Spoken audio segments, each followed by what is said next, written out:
And it's fun. Yeah, and then he's I'm sure he's gonna be. Yeah. So, okay, so I asked Charles to help because I know. I think we just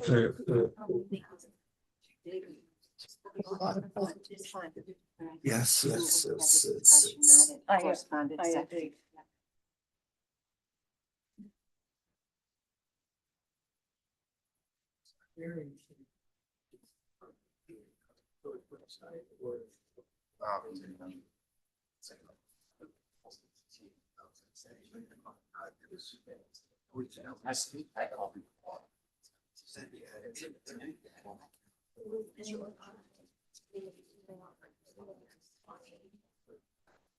just that.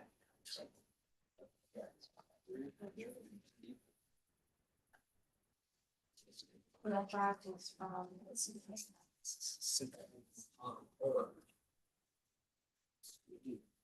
Just give me a second. Want to give them, so if you, I have to perhaps. Yeah. Tom, you can probably get started and all. You start with the pledge. Yeah, can you Is it turn- recording? Yes, it's like. Okay, perfect. Okay. Alright, so we're gonna start with the pledge. Pledge allegiance to the flag of the United States of America and to the republic for which it stands, one nation, under God, indivisible, with liberty and justice for all. Welcome, everybody. We have a very full agenda today. So we are going to start with the presentation of the 24-25 independent audit by PKF O'Connor Davies. Hi.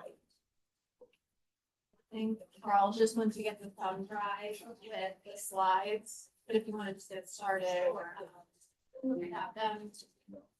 I handed out, printed out some. Hi.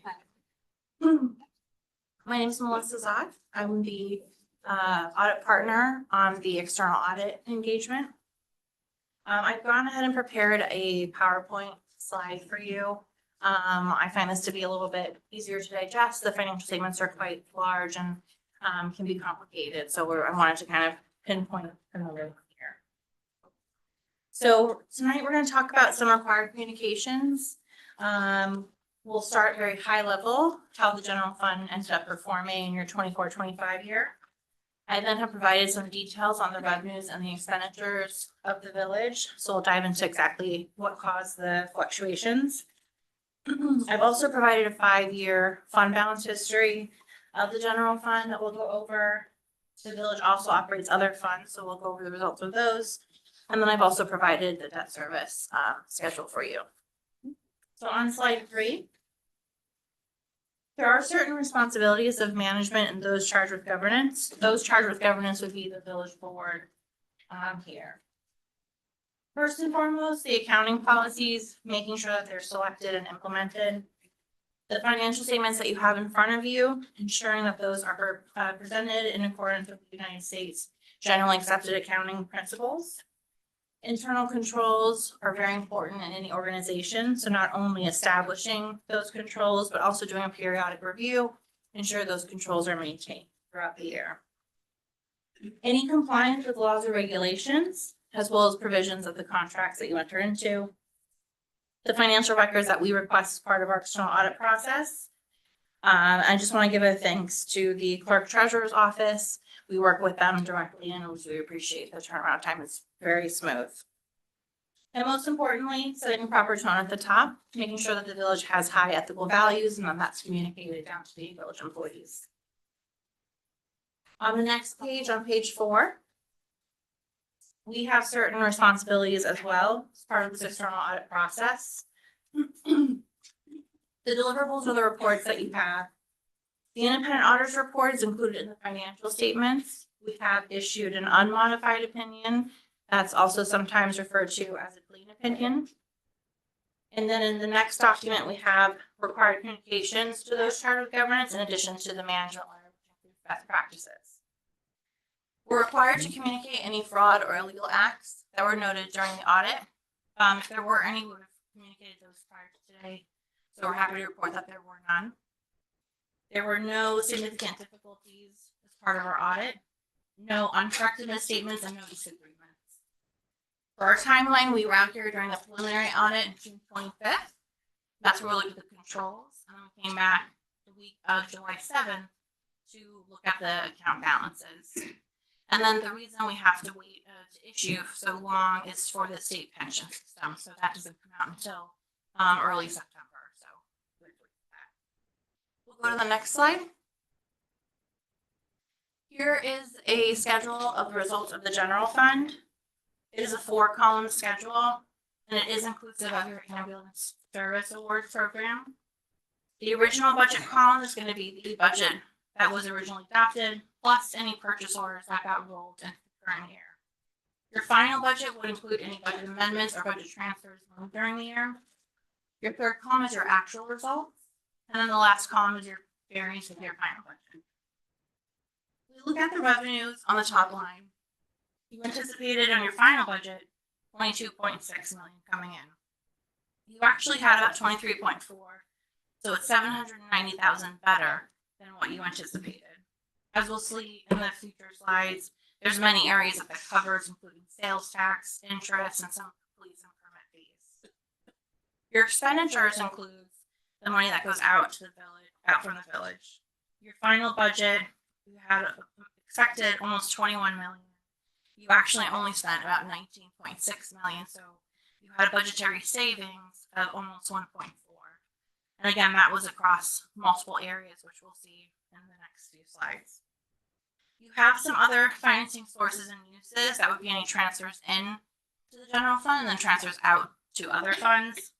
Those net out to about 4.5. And then we'll look at the net change in fund balance, the third row from the bottom. In your original budget column, you anticipated using fund balance of $509,000. That's made up of 2 different items.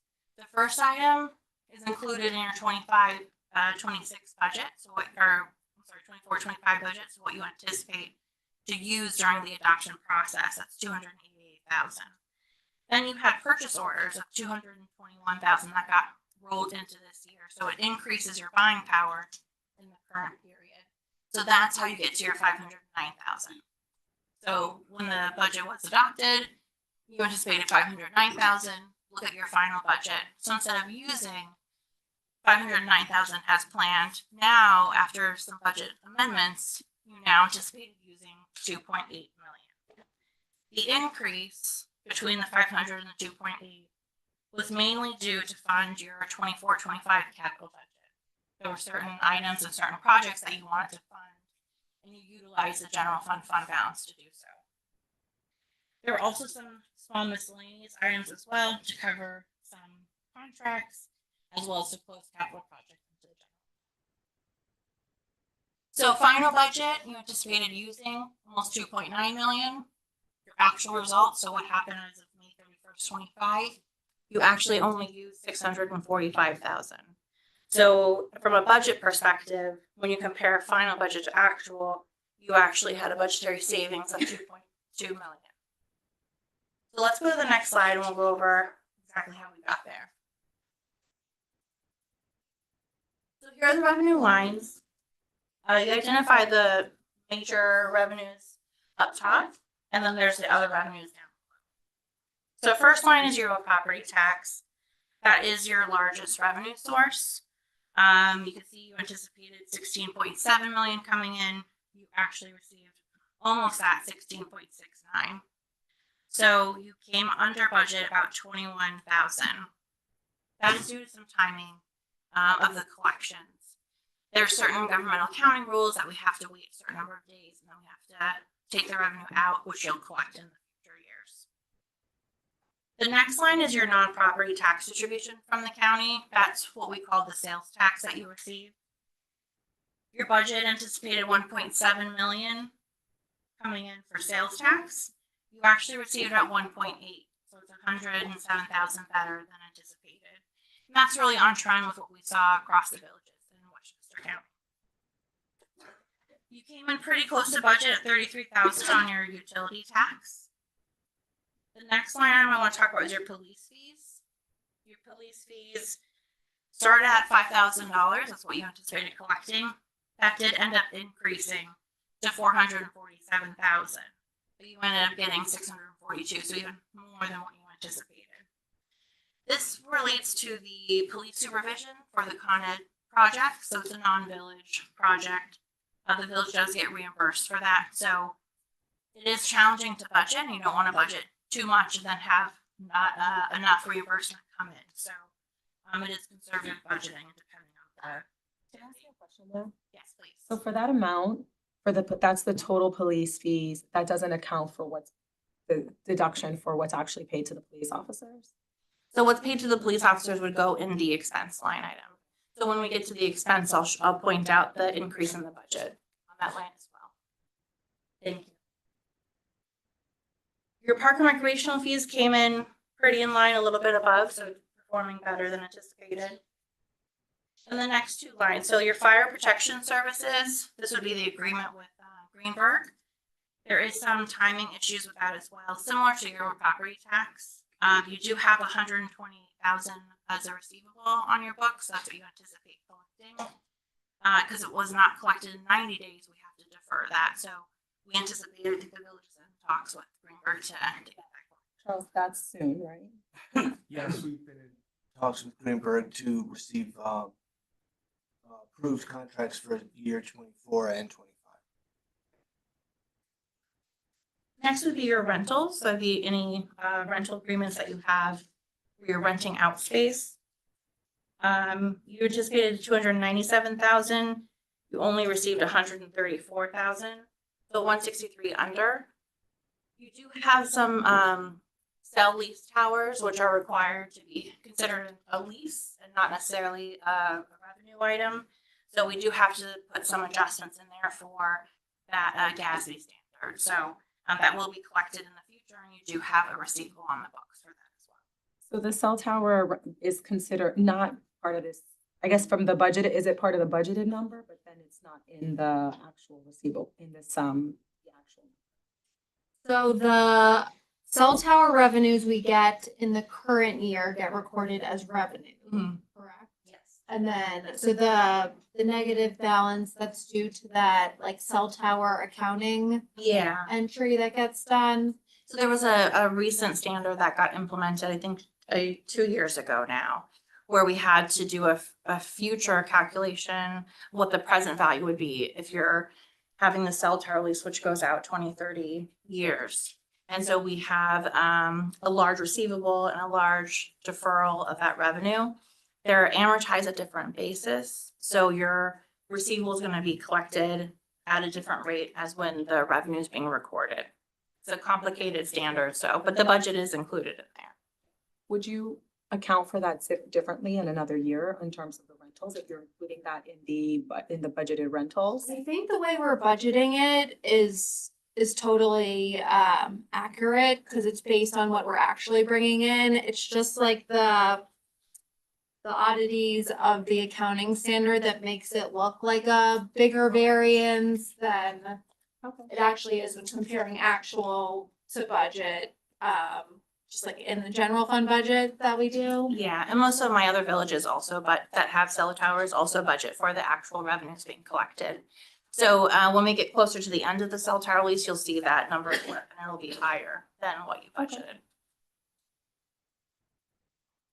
Next line is your earnings on investment. So you received 221,000 in interest earnings, better than what you budgeted. The village is currently invested in NICLAS. It's a municipal investment pool. During the 24-25 year was earning about 4.2%.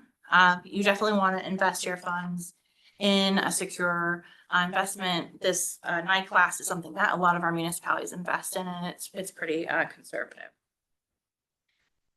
Your permit fees also did better than anticipated, about 243,000. So you received 834,000. Your building department continues to receive a high level of permit requests. That's mainly due to the amount of home improvements as well as any large construction projects. So You did better than that. Your mortgage tax fluctuates based on sales, so because interests were high, we did see the mortgage tax drop a little bit, but you still did better than anticipated.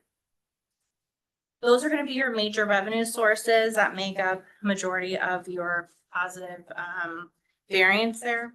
The other revenues are all less than $30,000, so it crosses a multitude of lines. Let's go to the expenditures on the next page. As I mentioned, the expenditure budgetary savings did cross several lines. I grouped this by category, by function. So your first group is going to be your general government support. That includes all of your administrative services for that covers the overall operations of the village. Your budgetary savings, if you look your final budget to actual, you can see that you came in line pretty much with the majority of these categories, but I did want to identify the larger ones for you. Your justice department, those $31,000 of savings was mainly for your professional fees. Your buildings, there were less IT purchases than anticipated. Your central garage had a $47,000 savings, mostly due to gas and fuel savings. Your refunds of real property tax, that expenditure source will fluctuate depending on the number of claims and the number of settlements made during the year. And lastly is your contingency line. This is a budgeted line where the village sets aside money each year to cover for unexpected costs. So we would expect to have no actual amount there, but we would essentially have that money as like a savings account where you can cover costs that would not be expected during the year. And then the other general government support came relatively in line, about $73,000. Next group is your public safety. That would be your police and fire. You can see that your police came under budget, about $66,000. And here's where you can point out, if you look at the original budget of about 4.4, and that increased to almost 4.9. So that's where the overtime got paid for the Con Ed piece. The savings was related to the maintenance of vehicles as well as supplies that were purchased. Your fire department came relatively in line as well, almost $23,000 of savings. And those savings were also in the maintenance of vehicles and supplies also. Next is your transportation category. That would be your maintenance of infrastructure. Your snow removal was the line item that had the most savings at about almost $80,000. And that was mainly related to the overtime. We had a light winter last year. We'll see what happens this year. So far, lots of snow. Next is your economic opportunity development, which really promotes economic growth within the village. And that came in under budget, about $22,000. So very close. Next category is your culture and recreation. So that really focuses on the enhancement of the quality of life of the community. Your recreation had a budgetary savings of $163,000. That was mainly due to personnel. You had a vacancy within that department, and then you had some new hires that were hired at a lower rate than budgeted. The next savings in this category is your Parks and Nature Center of almost $190,000. That was related to personnel, repairs, and utilities. So the vacancy of a position, repairs that didn't need to be made, and then utilities came after. We go to the next page.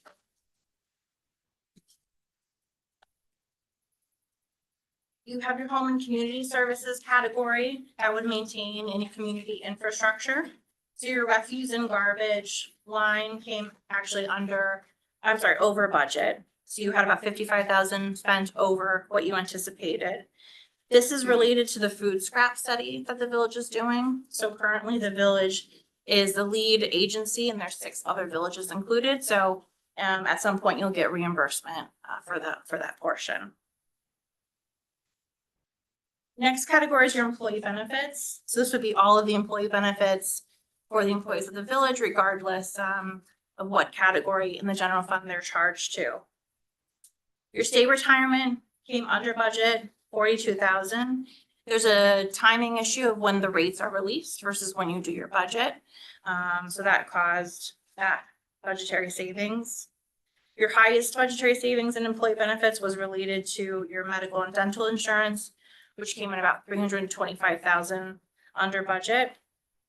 The budget had anticipated an increase of about 11%, but the actual came in well under that, as well as you had some vacancies that were included if you're gonna budget for the salaries you have to budget for the related benefits. Katie, how do you budget in the following year when you had a low medical insurance increase? Does that So, make you nervous or do you It have to make? does, so for, so it was like between 0 and 2%, which impacted this 24-25 year. And then the following year, we budgeted a 12% increase in case there was a catch up. We actually did just get the new year health insurance increases, and it did come in at 10%. So it seems that they do, if one year is extremely low, they do kind of make up for it the following year. So it kind of looked like at average trends for the past couple of years to see the amount to budget for. So it's a 10% for 26. Yes. And this is a category that I do see a lot of savings as well on my other municipalities, so it is challenging to budget.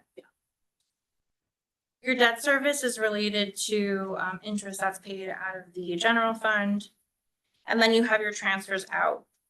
The only thing I wanted to point in the transfers out is the capital projects fund. You could see that went from 463,000 from original budget to 2.8 in the final budget. So as we mentioned on the use of fund balance, you had increased that use to help fund these capital projects. So that's where the appropriation side went. That increase, it covered which capital projects? I just don't recall. It would have been the capital projects in the 24-25 budget.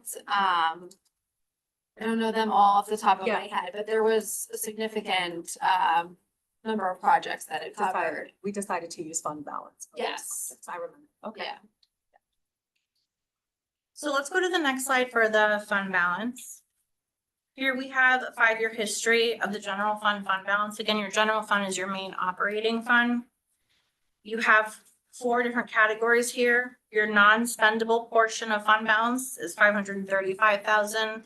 That's essentially earmarked. It's for expenditures that were prepaid, so that will be expensed in the following year.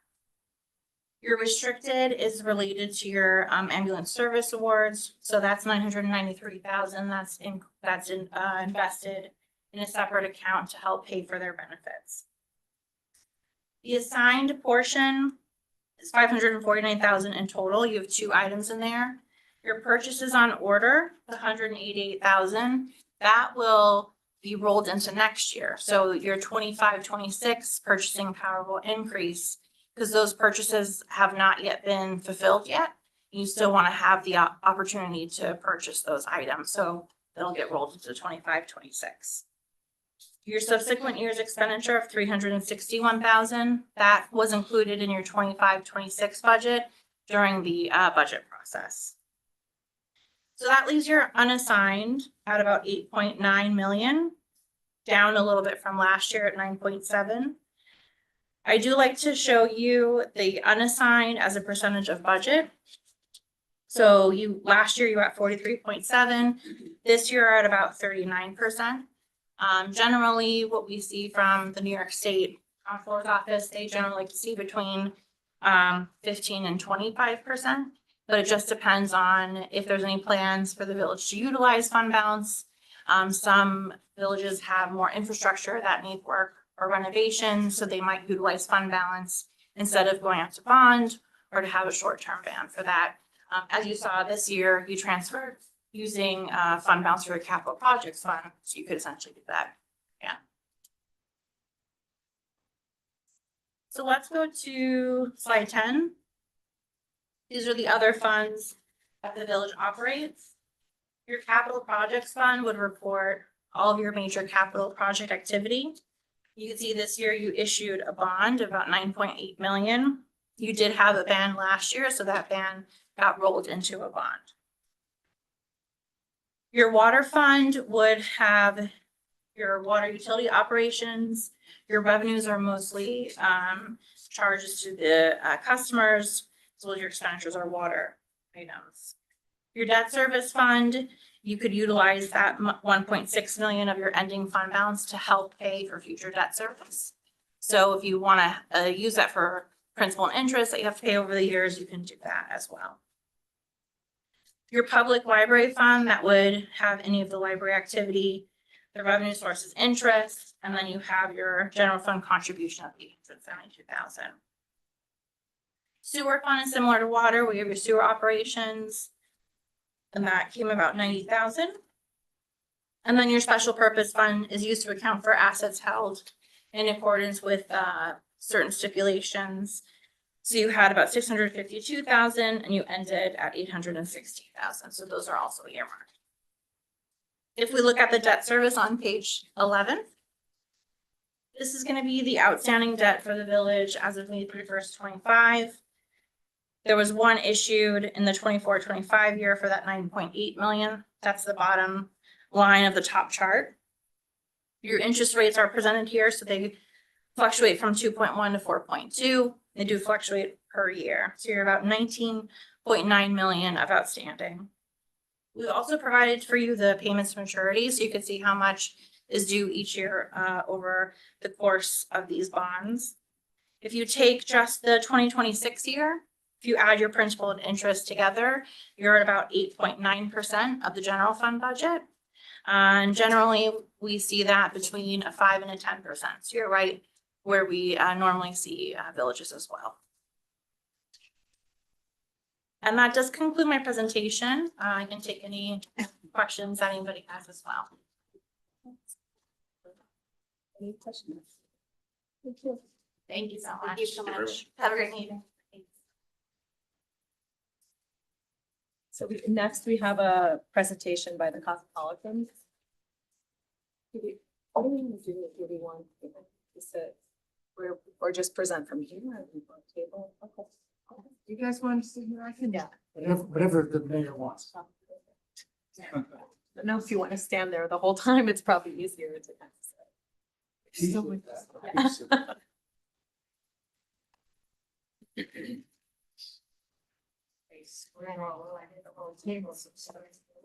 Well, we squish in next to you, Mary Ann. Well, other people need to sit right. Just two of them. Okay. You sure? You good? You okay if I have you covered? Yeah.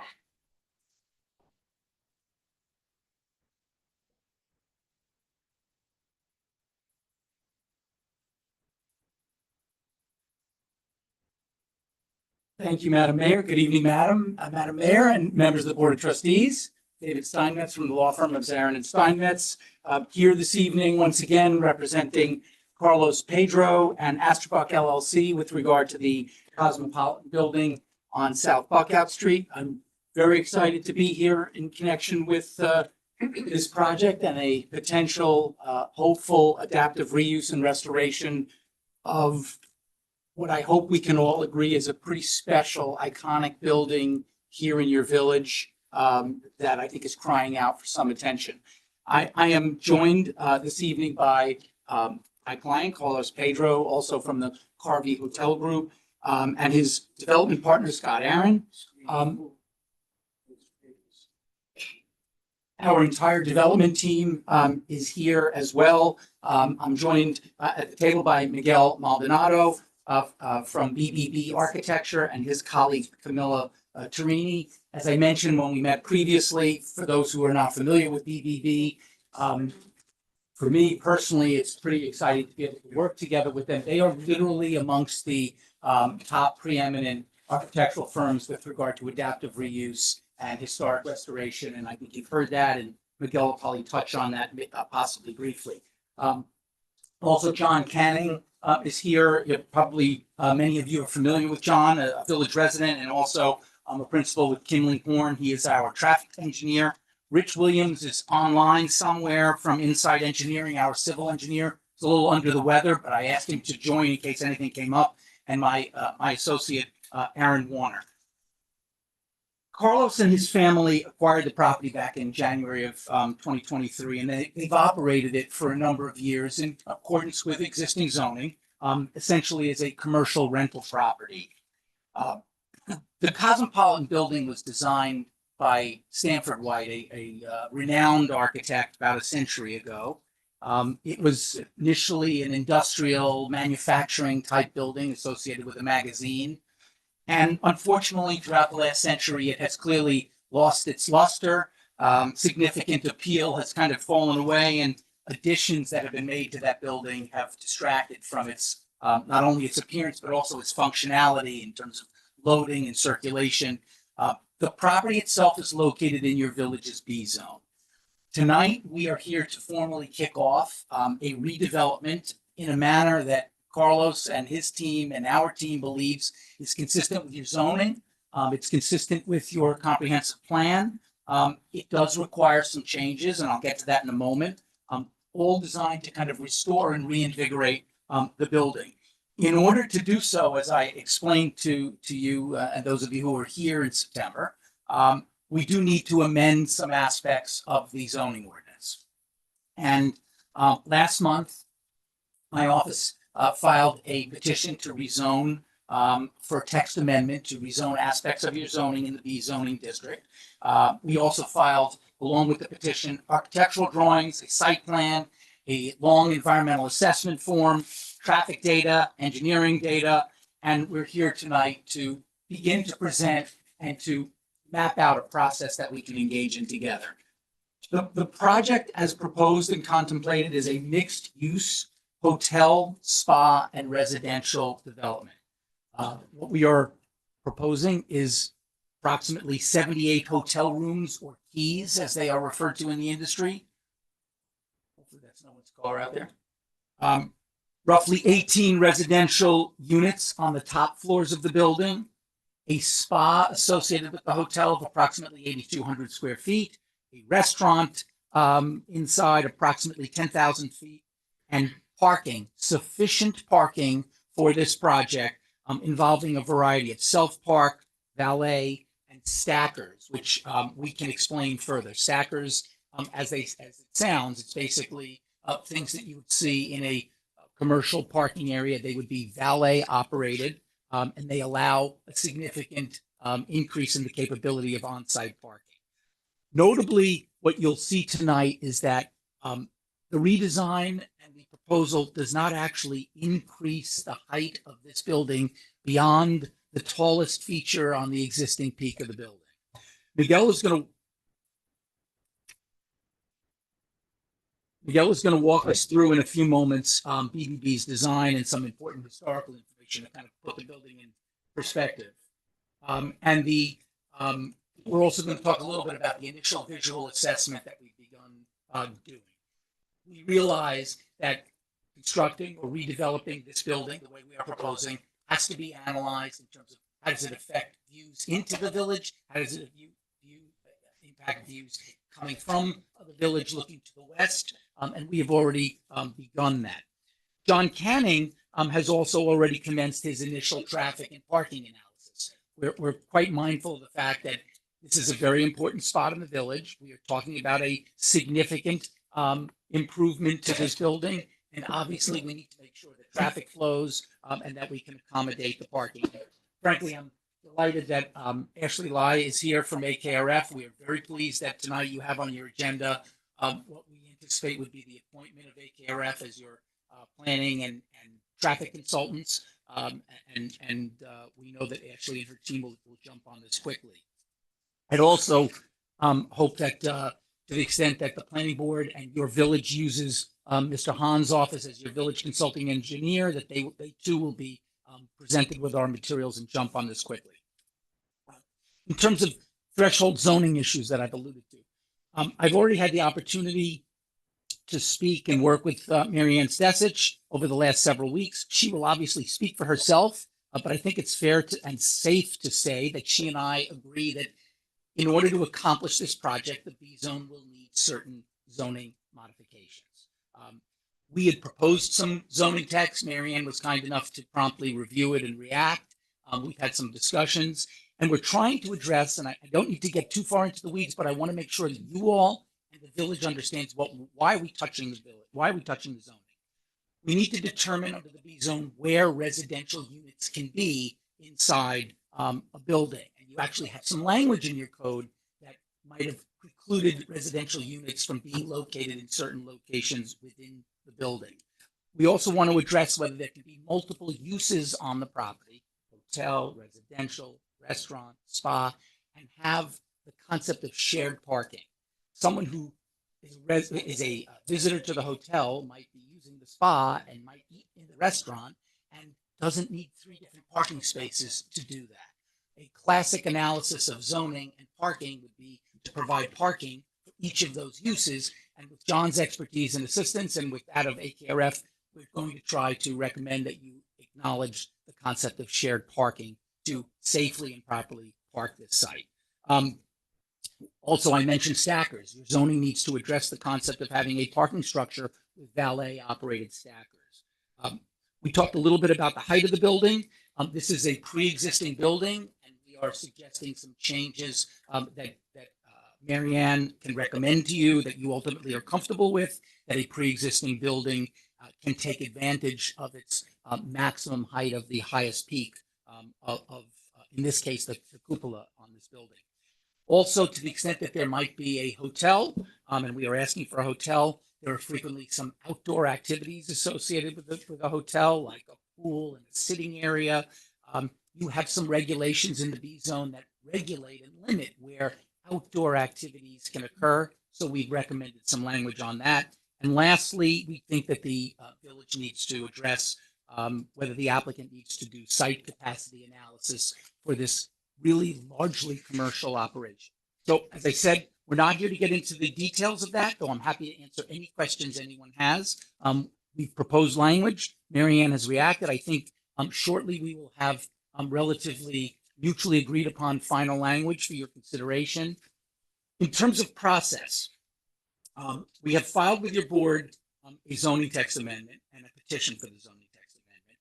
And we filed with your board because you obviously are the legislative board and have to deal with that. As a result of that, we are suggesting that your board serve as the lead agency under the New York State Environmental Quality Review Act, SEQRA, SEQRA. So we are suggesting that your board be the lead agency for environmental planning and ultimate analysis under SEQRA. This would involve your analysis for SEQRA purposes of the proposed zoning text and the site plan, which means that you will be examining traffic, parking, stormwater, visual, fiscal, and all of the critical issues that are typically analyzed under SEQRA. The good news for you, between Mary Ann, your professional staff, and actually you will have plenty of sufficient advisors who have been through the SEQRA process. The other thing I want to make sure, and our team wants to make sure you know, we have already as a team, and Carlos in particular, been out there. What do I mean by that? Carlos and our team have met with your Architectural Review Board and had initial meetings with them. They have met with the Irvington Historical Society. Carlos, to his credit, did significant community outreach before we even arrived here tonight. He's done 2 question and answer sessions on November 12th and 13th. There were over 110 village residents who attended those meetings. He's done small group tours of the building. He and his team have sent flyers to every property owner within 1,000 feet of the Cosmopolitan building. He's met with the Half Moon Homeowners Association. I think he's had meetings with the TOD District Committee, the Streamlining Committee, and I think he's available for 50-cent private tours for anybody who wants to go see that building. So he and his family sort of married to the village because they're married to that building and they want to make that building successful. So the other thing that I think Carlos and his family are very excited about is being able to contribute to the village with regard to your desire to satisfy affordable housing and address the need for affordable housing. There would be no fewer than 2 affordable housing units associated with this project. And frankly, Carlos is pleased to promote affordable housing and provide possibly an opportunity for even more than 2 affordable housing units. He has been out there together with Scott, looking at a number of different sites in the village that they believe would be conducive to the construction of affordable housing units. We're not fully baked on that, but we're pretty far along and look forward to working with your board and with staff to address the affordable housing. Before I turn it over to Miguel, I'm going to say something that I said at the earlier meeting that I had with your board, and I wish I didn't have to say it, but I'm paid to be honest and thorough, so I'm going to be honest and thorough. The key to this property is for your board to understand that they're at a critical turning point right now. This property is not fully occupied. A major tenant is set to vacate this property. There is tremendous economic stress on this property in light of debt service, taxes, operating expenses. It's a big old building as well. And he really needs to determine sometime early next year whether it's kind of go, no go, whether this can be a reality or whether he needs to pivot and simply keep it as a commercial rental building with maybe less than the most attractive of tenants, but something that will make it viable. I don't like saying this as a land use lawyer who lives in this world and this process, but we need to work together with you and your professional staff and the community and your consultants as quickly as possible. I'm urging you to do that in order to give him a frank answer. If this project is approved, there's a lot of great stuff that comes along with it. Not only does this building get incredibly restored and adaptively reused, as he gets to talk about, it generates significant permanent employment in terms of hotel, restaurant, spa. There's a lot of people who can work inside this building, construction jobs, and rather substantial tax revenue to the village, to the town, to the county, real property taxes, hotel taxes, and the like. So there's a lot of upside, we believe, to the village. What am I here for tonight specifically? And I'll come back to this at the end of the presentation, but I want this to be in context. Number one, really hope you retain AKRF. I think you need AKRF. You need somebody advising you, and I'm delighted to see them here. We would urge you tonight to declare yourselves lead agency or your intent to be lead agency and circulate to the involved and interested agencies. We would also ask you to refer us, and Caesar, don't make me regret saying this, refer us to the planning board at the earliest possible date so that we can begin our deliberations and discussions with the planning board. We would also urge you to refer our application, as Ashley and Marianne can explain, to the Westchester County Planning Board and Planning Department under Section 239M of the General Municipal Law. That's a required referral to the county. We would specifically ask that you task your consultants, AKRF, HAN, and anyone else, to jump on this with us and our team and review our materials for completeness. If there's material, data, empirical information that you need that our team hasn't generated, you need to let us know, because Carlos is going to make sure every member of this team gets you what you need as quickly as possible. If he's going to ask you to try to expedite, he's certainly telling us we need to expedite. I would also suggest that it might be useful to have a point person or group for the village so we know who to reach out to with silly questions about meetings and logistics to more substantive items. And we're ready to meet with any village subcommittee and your consultants as soon as you allow us to do so. We would like to have a working group meeting with Han Engineering, with AKRF, Marianne, Ed, whomever else needs to attend as soon as possible. I know the holidays are upon us, but we'd love to have dates in January or before to get going, because there's a lot of work to be done, but it's going to be fun and exciting. And fun and exciting means I turn it over to Miguel, because his stuff is definitely more exciting. Thank you, David. Thank you to the mayor and board of trustees. It's a pleasure to be here today. My name is Miguel Maldonado. I'm an architect and principal at Bayard Lindell. I've been with the office for 14 years, mostly on multi-residential adaptive reuse projects. I'm actually a professor of adaptive reuse as well for 30 years. So I'm really excited and very humbled to be part of this project. It's a very prominent project. It's a Stamford White building. For the people who don't know who Stamford White is he was an architect in the late 1800s. Beautiful work done. If you've seen the Washington Square Park Arch, it was done by him. The original Madison Square Garden that was in Madison Park, sadly it's not there anymore, was also designed by Stamford White. Stamford White. His style was a very neoclassical style of architecture. Really not seen mostly on industrial and factory buildings, manufacturing buildings. It was mostly seen on courthouses, libraries, institutional work.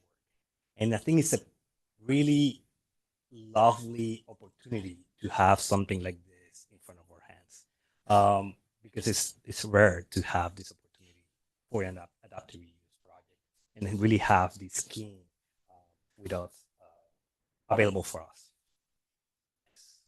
Right. To this point, saying thank you. You did a beautiful introduction and summary of the project. So it'll be a little bit easier for me. We, as David mentioned, we are located in the business district, but we are on the lane for historic district as well. So very important for us as historic society as well, just to really push this building forward. Next. The current classification for the building is a commercial building. We are in the corner. It's about 80,000 square feet of the lot area. And right now it's on the zoning map for some manufacturing processing space. Next. The existing conditions are sadly not the best. Sadly, in the 1930s, and we'll talk a little bit more about that in a second. In addition to the building, to the original building was added on front of South Buckhouse. So that addition really increased the amount of massing. Of course, as you've seen, if you're here from the village, you can see that the building doesn't really cover the old. There's a one-story building that's located next to the parking spot, and we have parking on the ground on the grade level all surrounding the building. So not much green space allocated right now on the space on the building. So very nice.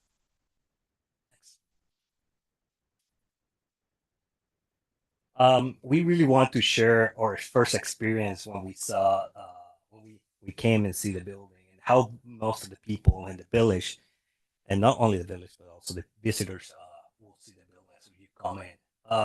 The building is across the train station, right? It's on a very prominent street. It's also between it's on Buckhouse as well. So we did a quick site analysis, really sharing really the views and how people experience the building as they arrive from different ways. The first one and number one, it's really arriving from the train station. Number two is usually across the street near the park, right across the train tracks. Number three is really in the corner between Buckhouse and Astor, and number four is really from the neighborhood coming up. So for these sidelines, the first one, you can see this is from the train station. You can see a little bit of the building, but really the massing of the building of the new addition is really almost taking over. It's actually taller than the existing the Stamford White building. Please next. Here on across the train tracks, you can see also the building. This is where really you see most of the original architecture and what we love about it. Of course, this is an older picture. You know, Carlos Pedro did a good job trying to really clean up the facade, but of course, for us, it's not enough. I think we want to bring that to that next level. Originally, the party had 3 domes. Sadly, we only have 2 of them existing. The other one destroyed. Next. On this one, this is from Buckhouse Street. You can see really what the building that's really calling the attention. It's the new addition that was from the It's a brick building. There's no relationship with the. And there was another addition that you can see as a smaller building in the front. So it's still like 3 buildings really doing collage together. And this one for me is, I would say, it's my least favorite view of the space because really this is the feeling that we see from the people from Irvington, right? The community see as they approach the building. If you see what's in front of you, it's two loading docks on the space, right? That's the welcoming entrance. And that little canopy, black canopy next to it, that's the main entrance of the building right now. Sadly, it's just a brick building. Originally, some portion of the original building still exists, as you can see the bottom white part of it. But otherwise, everything else is all new. Proportions of the buildings are very different from the existing original building. It's actually 1 story added to this building. It's actually 4 stories compared to the 3-story building that we have from Stanford White or the original Cosmopolitan building. Next, please.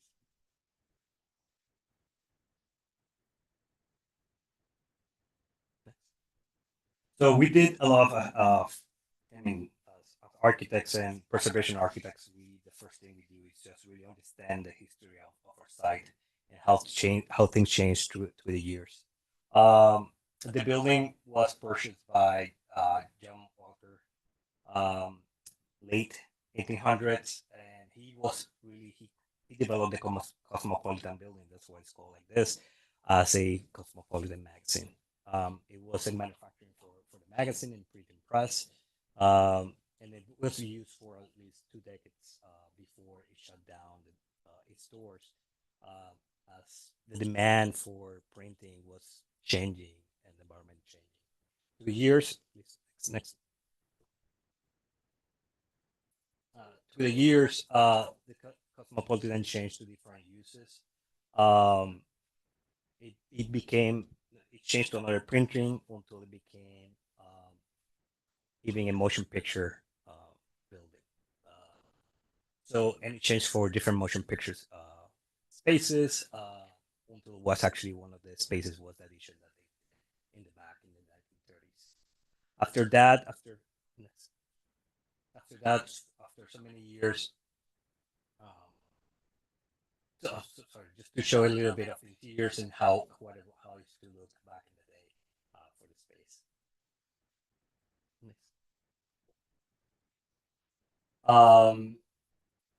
So this is what is changed. So the watercolor industry really purchased the site.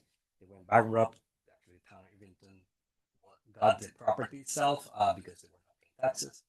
So they got it there.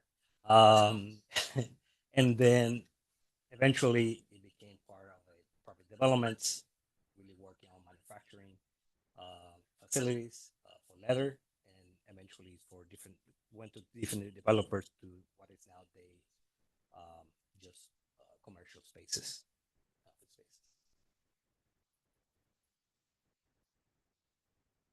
So this became really a challenge for us because it's how do you deal with the existing property that half of it is really in its original condition, but of course just the shell itself, and everything else is really decaying and really opposite, and it's a mix of architectural styles. So for us, really what we really wanted to do is start looking at some presence in trying to go back to that neoclassical style, but in a more contemporary way, right? We lived in the 20th century, so we just really wanted to push that along. Really work with the new technology and the new styles that we have right now, but of course, really bring it back the neoclassical symmetry ideas that make that style very beautiful. So some of the projects and the arches that we really look into, just because the current building has some arches. Some of the projects like Rio Bexels in Paris and California, and the Hyatt in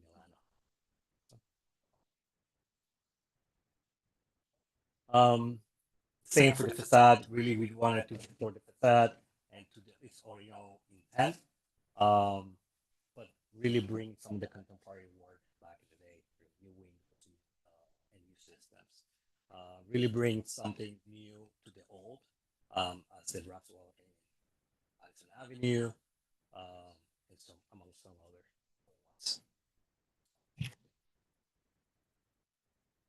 ones. As we mentioned, we may need to have some additions for the building, and we'll talk a little bit more about this.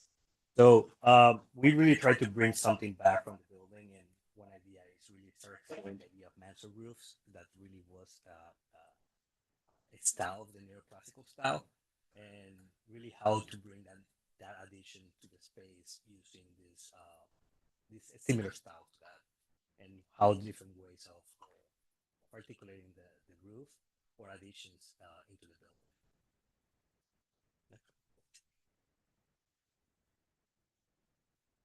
This style with massive roof is throughout the entire city, also including the W Hotel in the Square. Actually, our office restored that building as well. But similar to the one in residential in Purple, some of these examples of that in massive roof, how can we adapt it to the existing property? Next one, please. Massive study. So this is what we had to deal with. Very heavy massing really imposing into our building. You can see it's actually higher than the existing building. The existing building is only 3 stories, as I mentioned before. And with the proposed, with the old 1930s building being 4 stories, and really almost blocking the view from the neighborhood. Of course, we have a program that we really want to push. We want to convert this and really adapt this to a different use.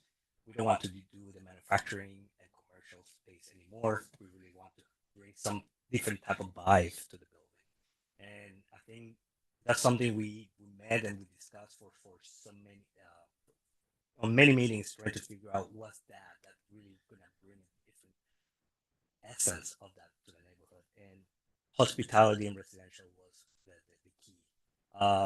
We feel that this scheme has the the original bones for us to convert that and really make it beautiful adaptive reuse of the space. So the challenge is there. How do we deal with this? So our first thought is let's get rid of the ugly. I'd say so. Next please. So really, what we're trying to do is take all this area out of the middle portion of the building, of course, respecting with some areas and programming areas that we need for the project, and how we can get all of this and maybe move it to somewhere else in the building. And that's what we're trying to do it on, as an addition. Of course, without exceeding the height of the domes for the project. And we'll show you this in a little bit more details later. Next one. Something that we really wanted to do is really provide parking, right? It's something that we want the building to have is autosufficient in terms of the parking amount that we have on the project. But at the same time, as you saw how it currently is, it's mostly paved areas. And we really wanted to really enhance the green space for the building.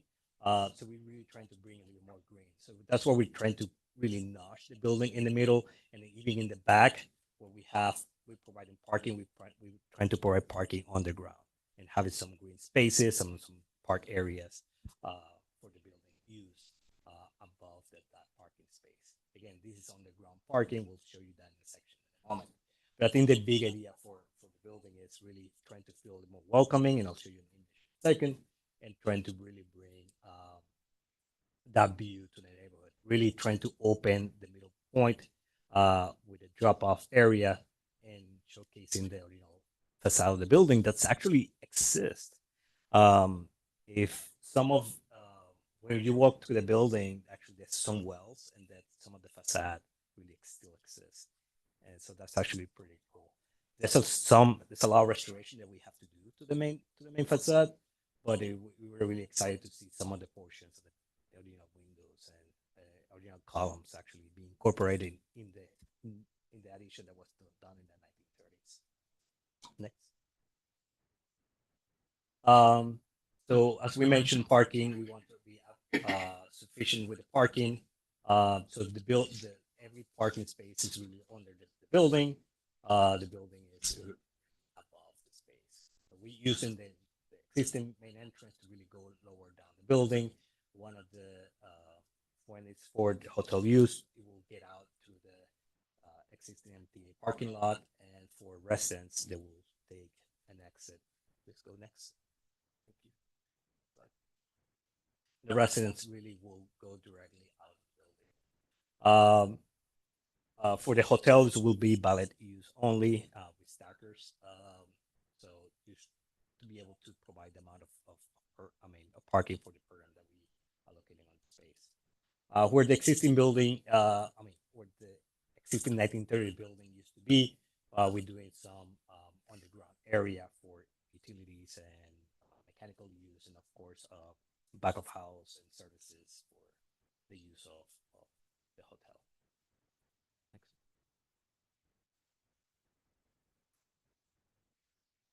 We're gonna keep the program very simple, but I think David mentioned we really wanted to have it's a spa, it's a hotel, a restaurant, and residential building units above. Really want to really push the spa use.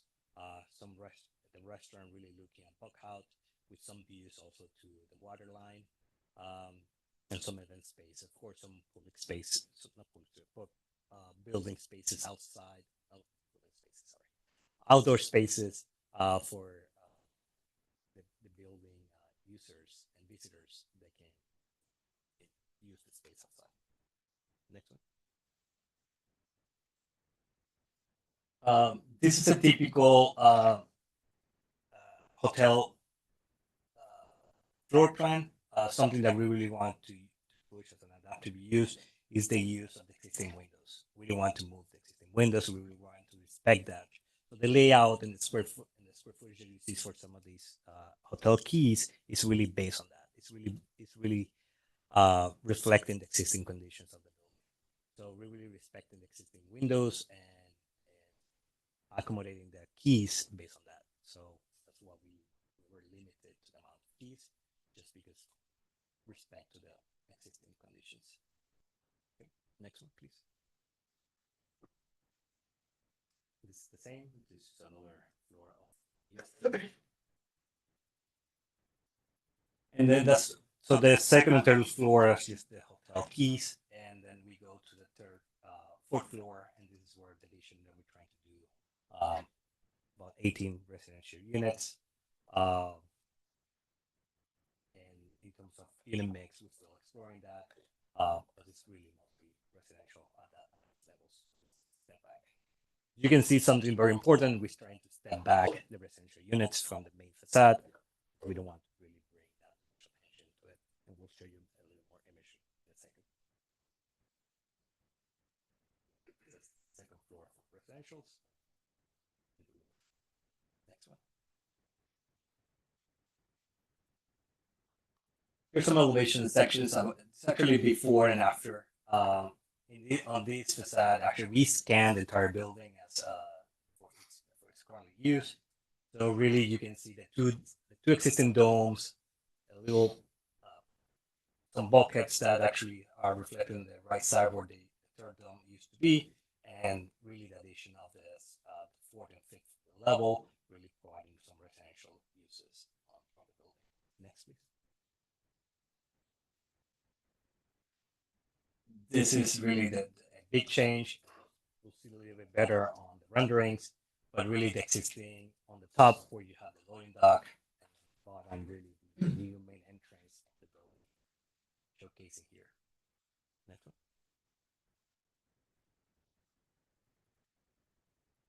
Section that really reflect the height, and that we're trying to keep the existing dome height with the new proposal of the building. You can also see how we really push the building and step back the building on the fourth and fifth floor to really reduce the massing impact of the building. Next one. On the other side, it will be similar. Next one. The section to the building. Here, it's really easy to understand the parking spaces, how the parking spaces really is under the grade level of the ground floor. for our building.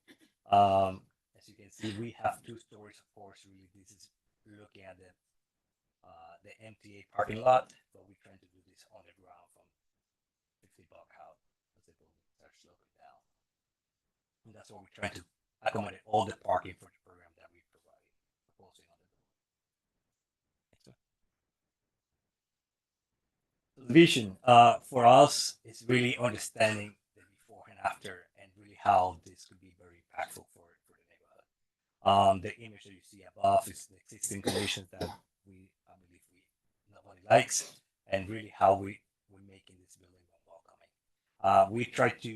We include these additions, these 2 wings additions, in the same footprint of what the old building, the 1930s building used to be, but of course opening that main entrance into the neighborhood. We're respecting the same architectural features in the 2 new wings additions. You can see with the window proportions. We're not trying to just imitate, just write the same, but we're trying to respect some of the architecture styles from the area, but in more contemporary way. Miguel, with the image on the bottom, can you just explain hotel entrance, the restaurant view and the residential at the top, just so everybody's clear? Right. So on the bottom, it's really the hotel entrance for the building. What you see on the bottom right, it's the wing. Will be the restaurant for the space. It's very really activating lockout with the visual interest and people eating there, and also possibly peeking out on the other side. 2 floors of hotel right above that. 2 floors of hotel keys above that, and then 2 other floors of residential units above that. You can see here the mansard roof and the addition of the space, really trying to scale down the massing of the building, but really trying to articulate in a way that feels it's been there for a long period of time. And Is this the step back you were referring to? and that's the step back that we're referring. So it's stepping back. It's really acting as almost a mansard roof, really bringing that old style of the classical architecture into that addition to the building. Next one. And this is the before and after from the train station. Actually walking down the steps on the train station, where you see the Red Barn Bakery, and the view of the existing building with the 1930s addition on the back, where we're trying to enhance that whole entire wing with a new style of architecture that's really respecting the history of the neoclassical style from Stanford White. The parking spaces, we also try to respect that, and we try to keep the same style with the arches from the classical style, and really hide the parking in a way that it feels like it was part of the building from the original days, instead of what you see on the left. That's just very industrial. Of course, it's just bigger images of what we expect to see for the building. Of course, again from lockout, and the next one again is a larger image what you see from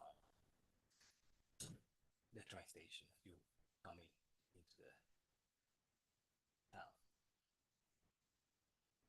And thus, Can I just ask you, what happens to the Red Barn Bakery piece? Because obviously, I think that currently goes all the way back, right? It's a kitchen. So would that still be retail space? But I'm assuming the parking starts. yes, actually, it's really hard to see, but it starts right after here. So the Red Barn Bakery, actually, if you go inside, you'll see that the first window is really that public space, and the second window, I believe, is really where they do the baking. Of course, that line this is the design intent. The idea was just to keep some of the essence of the architecture style. Of course, we're still exploring the extent of that space and the use of that space. And no final decisions have been made about the use of that space. Hard to see, but is there planned to be a sidewalk there along that side of the road? From Red Barn going up to the restaurant? Yes. Early run. Yeah, that's an earlier rendering. Actually, if we go back to the site plan, you'll see the sidewalk going. On the site plan, you can see this, the sidewalk. Clearly, we want to have safe pedestrian access right through there. So that essentially concludes our affirmative presentation. If you have questions about traffic and parking, John Canning is here and can answer them. If you have questions for us in general, anything, we're happy to answer them. As I said, we wanted to start, we wanted to present, we wanted to make sure especially the new board members heard some of the information that we had shared with the prior board. And most importantly, we wanted to make our procedural requests clear because there are certain things that we are hoping you can set in motion tonight. And Madam Mayor, we're here to respond as you wish. I'm just gonna give them an opportunity to Please. ask questions That's because great. I've had the, the opportunity to sort of hear this presentation sort of in a small group and then publicly. So if, One thing I was going to ask, thanks for coming and presenting this, and I know you're taking traffic very seriously, so thanks for that. The other thing I've heard from residents that have concerns is around noise. So I'm wondering if you're also looking at like noise remediation, or how you keep, it quiet in the neighborhood, from, nighttime things happening in the hotel or events happening at night. Terrific question that we've already heard and we've already begun to address. And Miguel, I'll hand off to you in a moment. We're aware of some issues that you've had on other properties. And that was something that Carlos knew from the outset. I think any kind of restaurant or entertainment activity that would occur would be entirely indoor. And the good news is Miguel can speak to the noise suppression of this building and what he's designing. Of course, as I mentioned before earlier on, we use restoring the building, but also bringing new technology, new acoustic systems into the building. It's something that will be highly considered for the building design of this type of scale and this type of program. So I know there's acoustical implications on it, and we also will design towards that. And maybe the most direct and shortest answer is we fully expect to comply with the village's noise ordinance.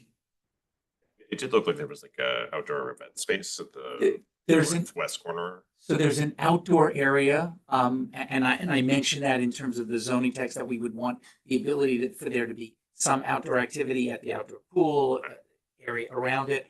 But in terms of having noise producing activity out there, that is not the intention. You have outdoor restaurants, there might be some outdoor seating seasonal.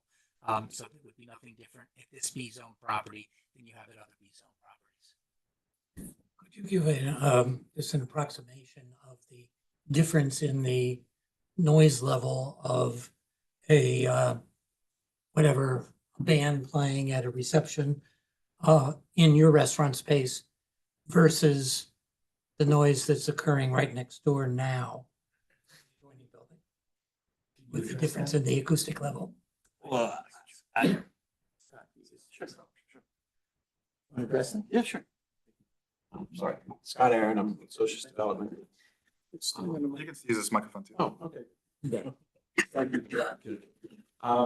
Just as it relates to the operations of the hotel and the noise that would be coming from the restaurant or from events, we have the same concerns as an operating hotel and with residents up above as everybody else does. If you have a 4 to 5 star hotel, certainly your guests whose windows are right above the outdoor space or above the restaurant are going to have the same concerns and the same issues that the rest of the neighborhood would have. So the way the building will be designed as it relates to sound attenuation is to keep that consistent with a 4 to 5 star property, so that our guests right above, floor above or next door or even in the lobby are not going to hear what's going on in the restaurant. There's ways to design spaces, event spaces properly, that we'll be consistent with. So we have the same concerns as the village in terms of sound, and we're going to make sure that that's addressed so that not only it doesn't escape to the village, it's not going to escape to our guests as well. So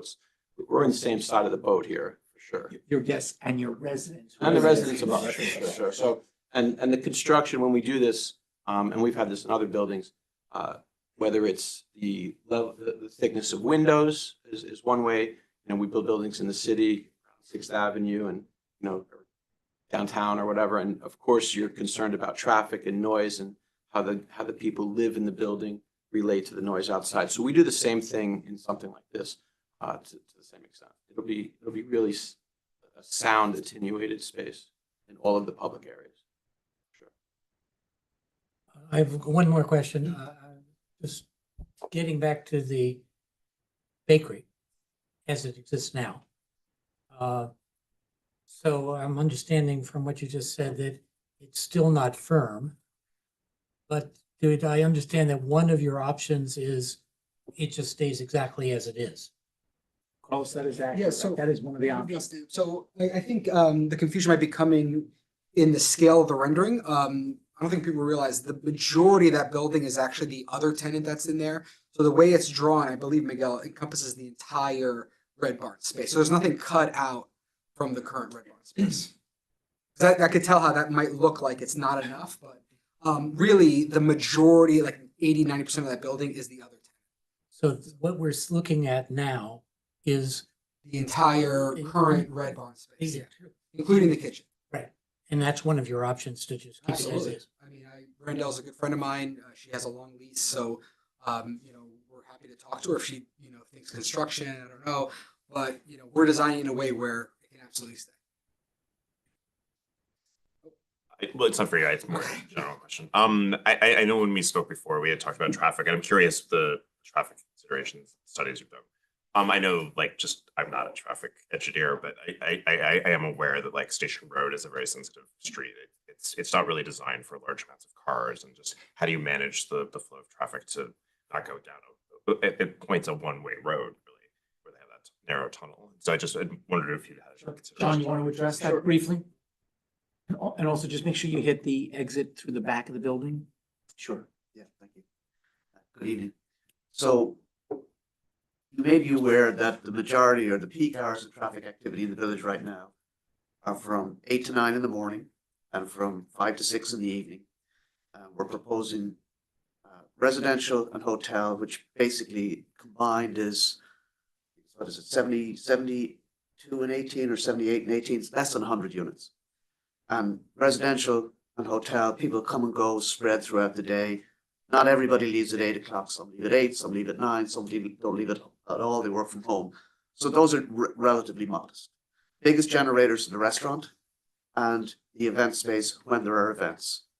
And restaurant and event space occurs in the evening and on weekends, and traffic volumes are lower in the evenings on the weekends. So we've done a traffic study. We'll be submitting it to Ashley's firm. They have traffic engineers. They're going to look at it. We've specifically modeled a tunnel, which is a unique feature. We had to tweak our models to get it right, but we feel confident that we've modeled it right. I've driven in and out of it maybe 10,000 times. It's busiest in the morning and I don't know, my kids are all grown now, but I used to drop them off there for Dow's Lane. And so, it's kind of, you wait, nobody's coming, you go. You're behind somebody, nobody's still coming, you go, right? But if there's somebody at the other end, you wait. And that's kind of the way it works. It's actually kind of quaint and it's kind of safe because if you both go at the same time, it's not going to work. So one at a time. From the perspective of the event, basically, we've got 2 levels of parking. The lower level has the stackers. It has valet service. It's intended for when it's busiest, when you have an event, when you have restaurant space, a restaurant activity. So those folks are going to go in there, park in there. The event ends, you leave from the bottom level of the parking garage into the MTA lot. You drive north on Astor Street. Most people are going to go up Main Street. It's going to be 8, 9, 10 o'clock at night.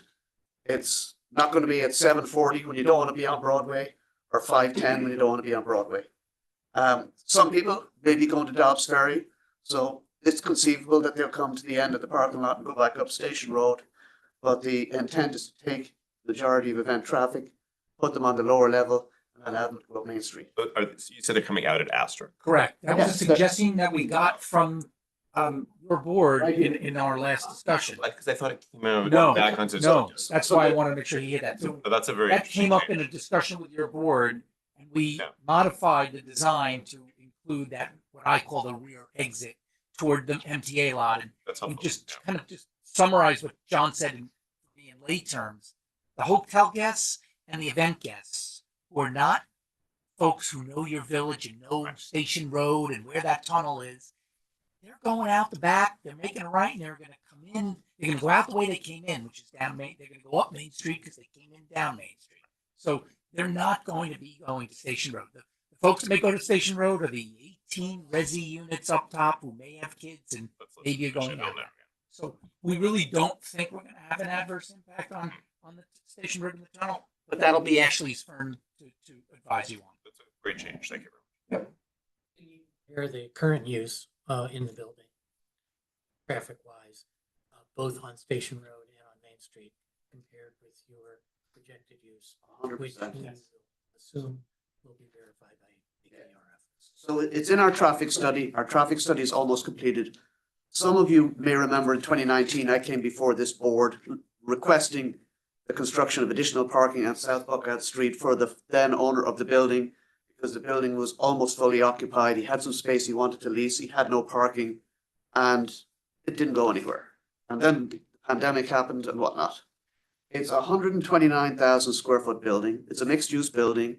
It has office, it has a fitness gym, it had a restaurant, it has a space for the assembly of people that was a church.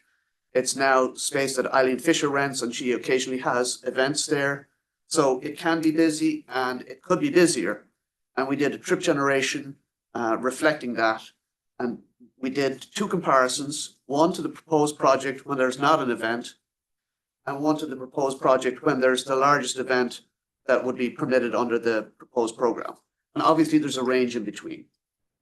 And we looked at the morning peak hour when I'd say there's no restaurant activity. You could have an event because there could be a charity that has a breakfast, so we didn't rule that out. We looked at the PM peak hour when people are going home from work. We looked at a Saturday peak hour and a Sunday peak hour, with and without an event. So just quickly, the existing building is slightly over 200 trips in the morning if it was fully occupied, combination of in and out. And in the afternoon, it's slightly under 200 without an event. In the morning, it'll be 32 trips. The restaurant is closed. There's no event, and there's only a few hotel guests are getting up and leaving at 8 and 9. There's only 18 residents or 18 residences, so not too many people leaving. So that's 32 trips. So it's 175 less trips in the morning. If there was a morning event, we project to be 67 trips. And it's still 140 less than the existing building would be in the morning. In the afternoon peak hour, when it's slightly less than 200 trips, without an event, there'd be 72 trips. So that's the restaurant, no event, and the hotel and the guest and the residents. So it's 100 trips less than what it is if the building is fully occupied. And David, I haven't forgotten your question, which is on the various streets. With an event, there'd be 150, instead of 72 trips, there'd be 151 trips. So it's slightly less, about 23 trips less. On Saturday, the building is an office building, but it does have activities on Saturday. It used to have a restaurant. It's 142 trips without an event. It's 82, and with an event, it's 171. So it's about 30 trips more with a 175 person event. But it's still less than what it would have been on a weekday when traffic volumes are higher. And on a Sunday, it's 128 with the building fully occupied and 161 with event. So it's 30 more and still less than on the AM and PM. For all of the intersections we studied, it's less traffic. We have a figure that shows intersection by intersection on which movements the traffic goes down. We did an analysis of Broadway and Main Street, which is the worst intersection in the study area. We did the two intersections on Buckout at Astor and Station Road, because that's the front door. We did the tunnel, because we know that's an issue. We did Oak or Maple or one of the tree streets, because that's representative of the Sparrow Park neighborhood, so they'll know what it's going to do to them. We did the combination of Harriman and Station Road at Broadway, and we did Clinton at Broadway. They were the key intersections. They all operate well, at least for New York standards, except Broadway and Main Street. But because we're reducing traffic, we actually make things better. So that'll all be in the traffic study. Your expert will have a chance to review it. They can tell you how much I'm telling you is baloney. We can talk about how good the baloney is, how bad the baloney is, and hopefully you'll get a better understanding of it. Can I clarify, when you say afternoon, what time period is that? Does that include the evening? Yes, well, so we looked at the peak hour, which is 5 to 6. And that's basically when businesses are letting out. Some people are getting home from the city early on the train. and there's about 350 cars on, we had data for a whole week from, I guess I'm going to call it Bridge Street, which goes down to West Main Street. There's about 350 cars an hour at that time. There's about the same amount in the morning, and on the weekends, about 250.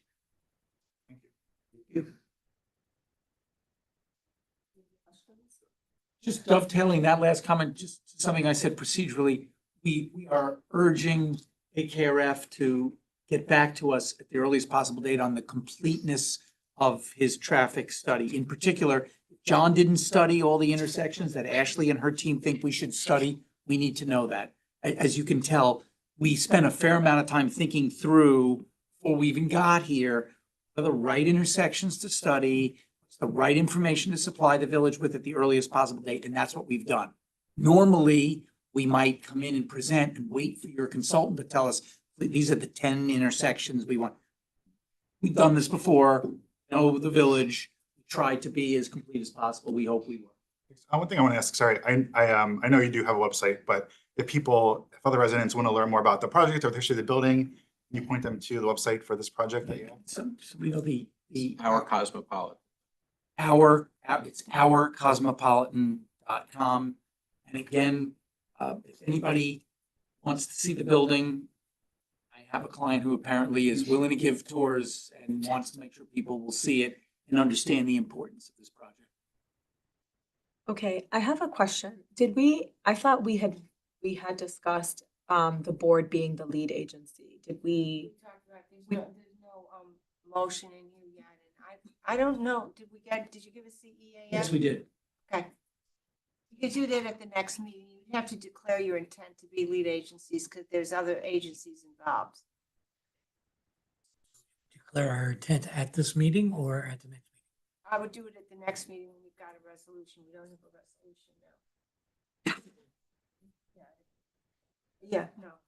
Is there any reason that they can't just have a verbal resolution to declare their intent and at least tell Charles to circulate and start that 30-day clock? It's your call. I mean, legally, there's not a. Yeah, I didn't think there was, so.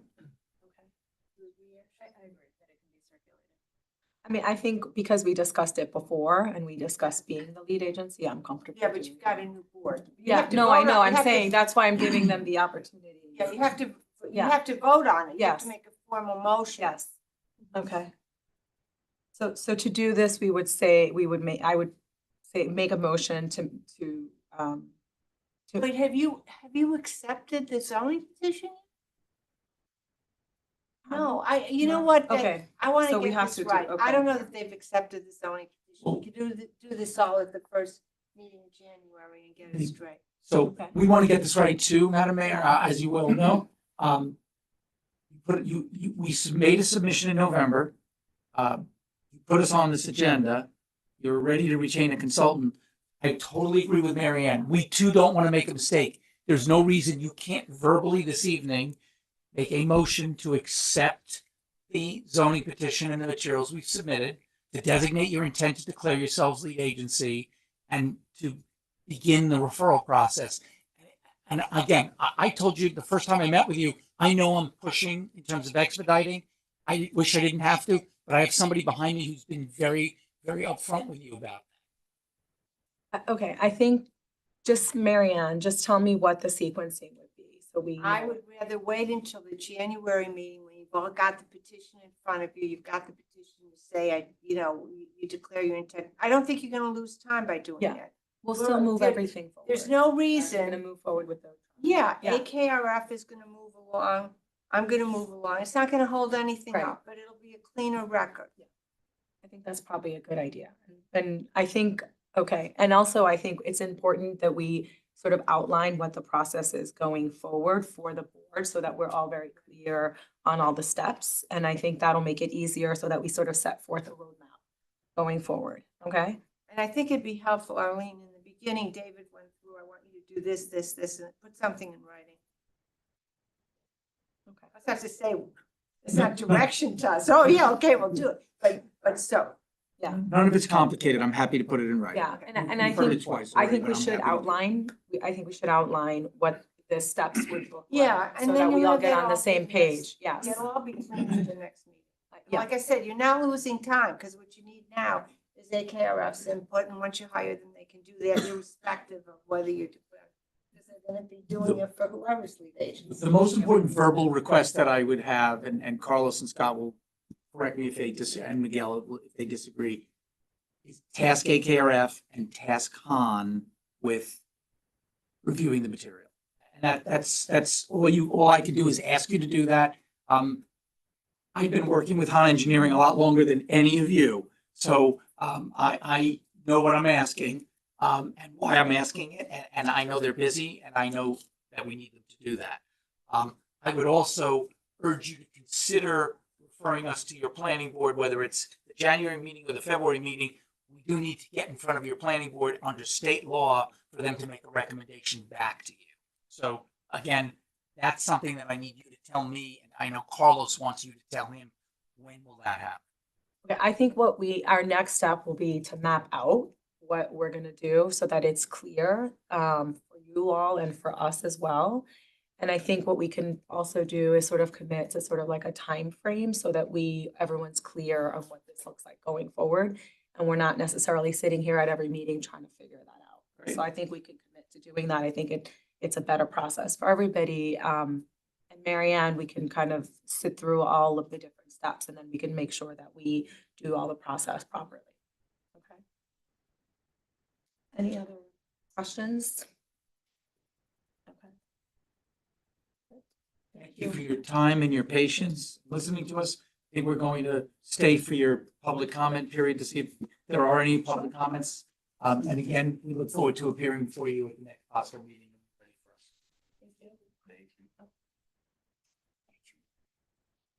Okay, so Yield the announcements. seat back to you. Katie, we had 2 checks, right? Over $25,000. Yes, there's the one for those guys contracting for the Ardsley Avenue drainage project curbs for $27,325. And the second check over 25,000 is for Schultz Ford Lincoln. That's for the new police vehicle that was funded in the general fund budget for $44,214.99.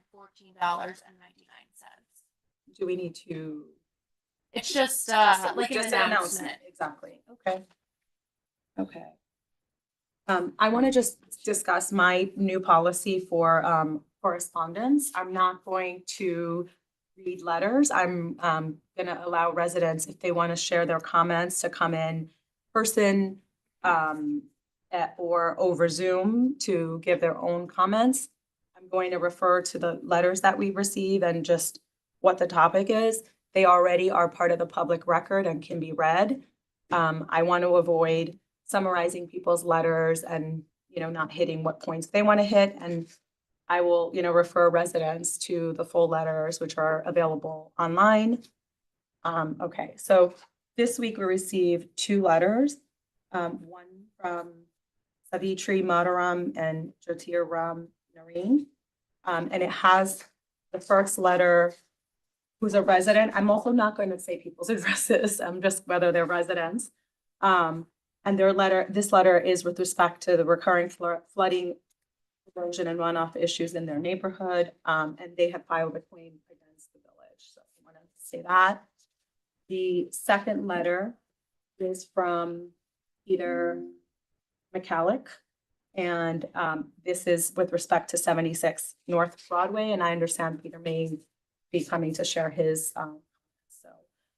This is a new policy for the village. I just wanted to share with people. In addition, we have a new email address, which is written communications at irvingtonny.gov. That's correct. Okay, and that email address will automatically send an email to the board members, also to Charles Hessler, our village administrator, and to Karen Gieri. Yes, who's the assistant. That will result in the letter going automatically to become part of the public record and will be published with the agenda. if people do not want their letters published to the agenda, they can use the board at Irvington NY or one of the email addresses directly, my email address or one of the board members. Could I add something? The intent, as the mayor indicated, was to streamline the process. So obviously, by sending to written communications at irvingtonny.gov, it's not going around the board. One of the targeted groups that will receive that automatically is going to be the Board of Trustees, who will have the opportunity to read and raise questions as they see fit. It allows myself and my assistant the wherewithal to know right off the top of the bat that that's something that's going to be on the agenda rather than waiting for direction from the board for me to do that. It's just a process improvement in my mind, but to be clear, the board will still receive any communications directly from you, or if you don't want it to be part of the meeting agenda, you can still email the board at irvingtonny.gov. Communications with an S. Yes. Okay. And we will begin announcing that at the beginning of the meeting. We'll list it on the agenda so that it's clear. This is still fairly early, but yes, that's correct. So public comment, and since we have another presentation, if people want to talk about the second presentation later, maybe keep the comments for that second portion, but if people have comments on anything else and want to have maybe talk about the first presentation, feel free to come to the mic. And we just ask that you please limit your comments to 3 minutes. Josie's going to be the timekeeper, the official timekeeper now. Any public comment? Thank you. Okay. So I'm going to make a motion to adopt the consent agenda. Do I have a second? Second. Any questions on anything on the consent agenda? No? Okay. Yes. Yeah. So good. So all in favor? Aye. Volunteer appointments.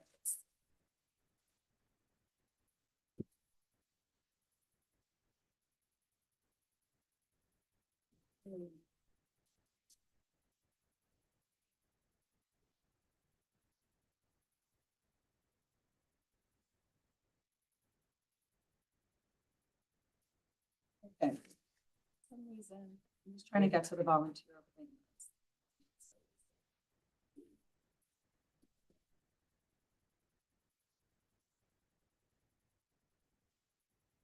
Charles, you printed every piece of, I can't make my way through it. Is item 10. I know.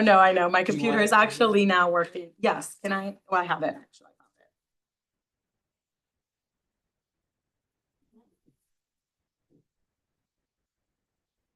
it. I'm almost there. Sorry that I'm making everyone. Here we are. Okay.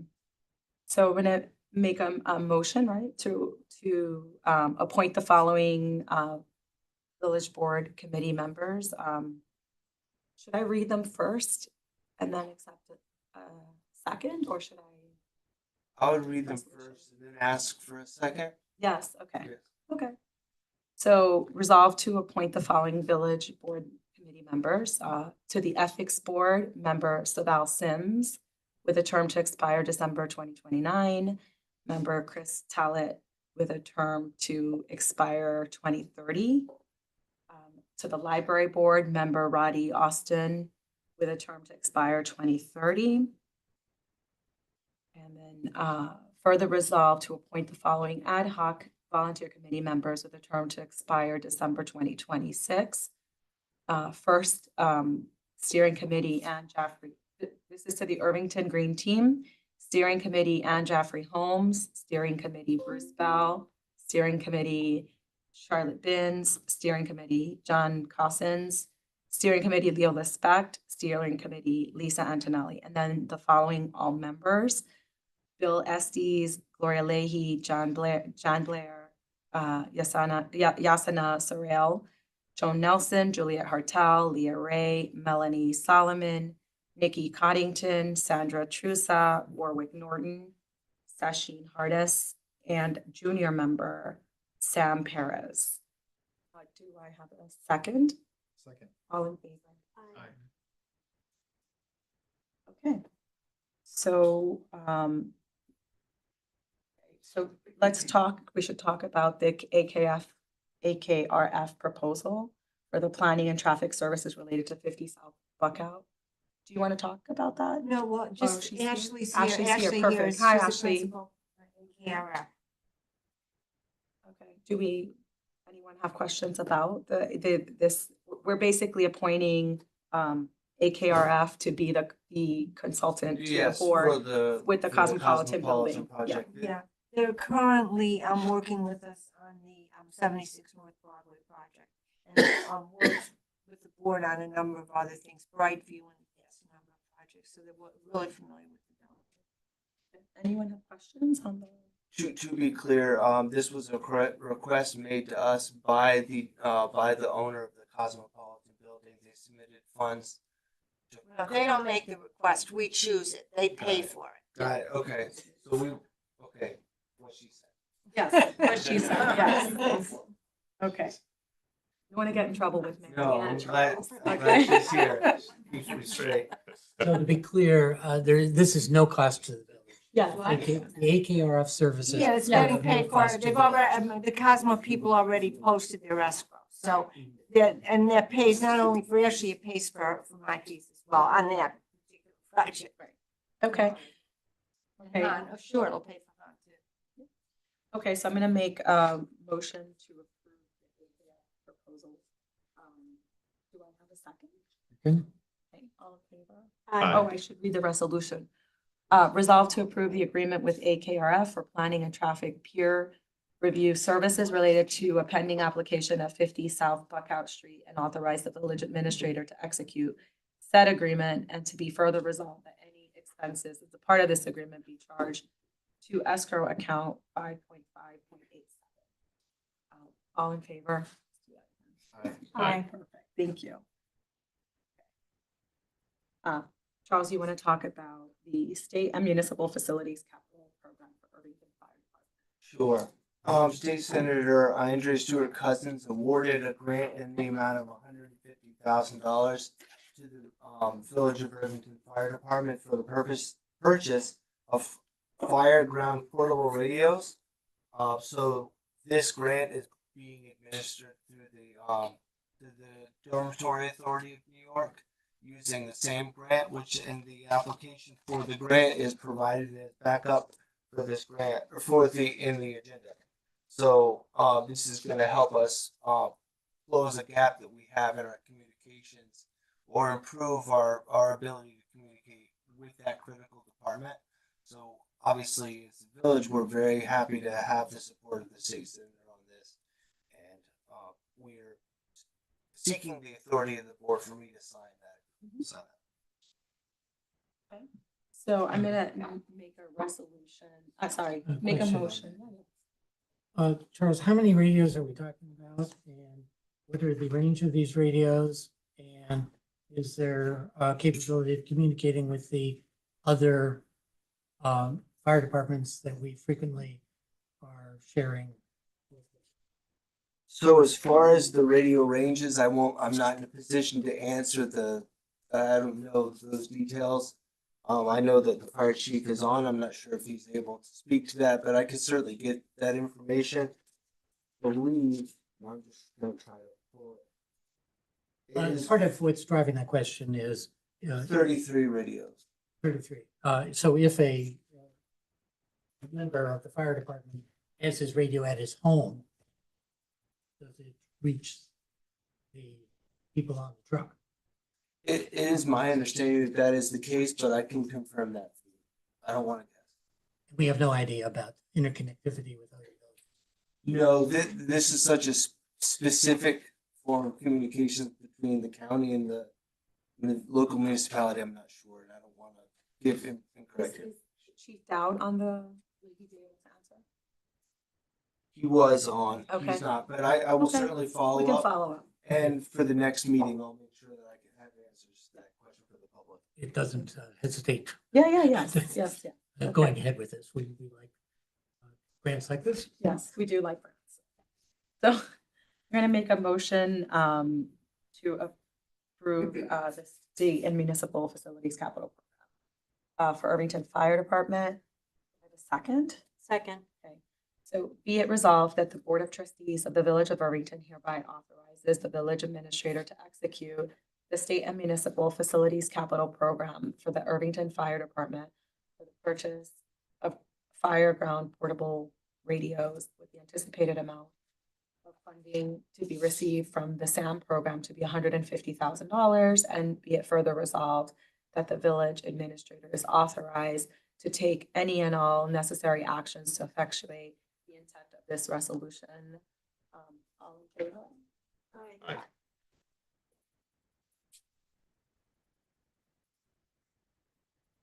So item 13, renewal of the intermunicipal agreement. Town of Greenberg to continue with special weapons and tactics units. You want to talk about that? Sure. Just briefly, the village, the Greenberg Village, as well as the town of Greenberg itself participates in a special weapons and task force unit, or SWAT. So as a part of this intermunicipal agreement, the village is renewing its commitment to participating in this unit along with our peers. Any questions? Okay, so I'm going to make a motion to approve the renewal of the intermunicipal agreement with the town of Greenberg to continue with the SWAT unit. Can I have a second? Second. Okay. Solution. Whereas the town of Greenberg, together with its incorporated villages, established a special weapons and tactics unit SWAT to effectuate a joint service committed to quickly respond to situations involving potentially armed and dangerous suspects and or to execute high-risk arrest and search warrants. And whereas it is the desire of the Village of Irvington to continue to be a member of the SWAT unit by providing officers to receive specialized training and to be available to respond to emergency situations with the SWAT unit, now therefore it be resolved to authorize the village administrator to execute an intermunicipal agreement with the town of Greenberg and villages of Ardsley, Dots Ferry, Elmsford, Hastings-on-Hudson, and Terrytown for the purposes of continuing with the Joint Special Weapons and Tactics Unit. All in favor? Aye. Thank you.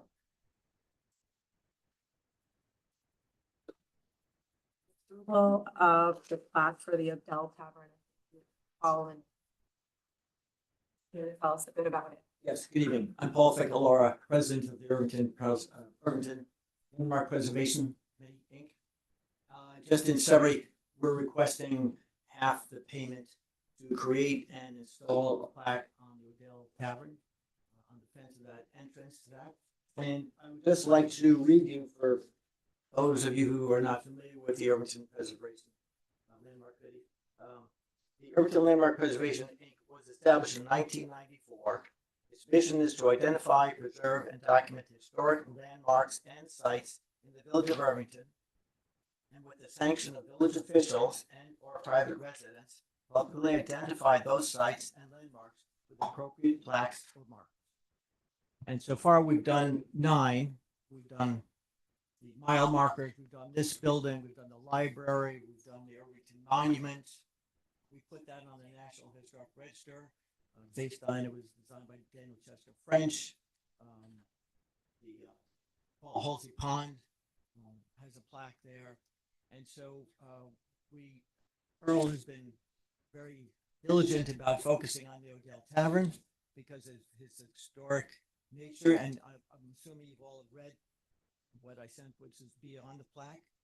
And so we think we finally have approval from the owner to place it there. And we have Sign Extreme, we've designed it, we have everything all set and ready to go. We just, we'll pay for half of it. We're requesting your assistance to pay for the other half. Can you just tell people what the Odell Tavern is? The Odell Tavern is. It's not a bar. No. It's pretty much written in there. It was a tavern that goes back to the Revolutionary War, and it was the building was there and the Odells took it over and it became a tavern. And then it became a site for, you know, both the British and the Northerners to really, it was in an interesting location that went back and forth. And so it's kind of got quite a history of being in that position. And that's why we really want to get this done before the 250th anniversary of the Revolutionary War. Could you touch on how long you've been trying to get this through? Years. Years. And a lot of that is not because we were dragging our feet. It was really a matter of getting the owner to approve us to do this. And they have. They're very concerned about the property. It's commercial. They have a business there. They don't want tourists going in there. But they finally agreed to us to identify it. And that for us is really the most important part. Any other questions? No. Okay. So I'm going to make a motion to approve the plaque for the Odell Tavern. Do I have a second? Second. So resolved to approve sharing the cost of a plaque with the Irvington Landmarks Preservation Inc. to be installed on the fence at the entrance to the Odell Tavern on Broadway, and be it further resolved that the cost of the plaque is $4,395 and the village's share is in the amount of $2,197.50. And now therefore be it resolved that the village administrator is authorized to take any and all necessary actions to effectuate the intent of this resolution. All in favor? Aye. Thank you. Thank you very much. Thank you. Thank you.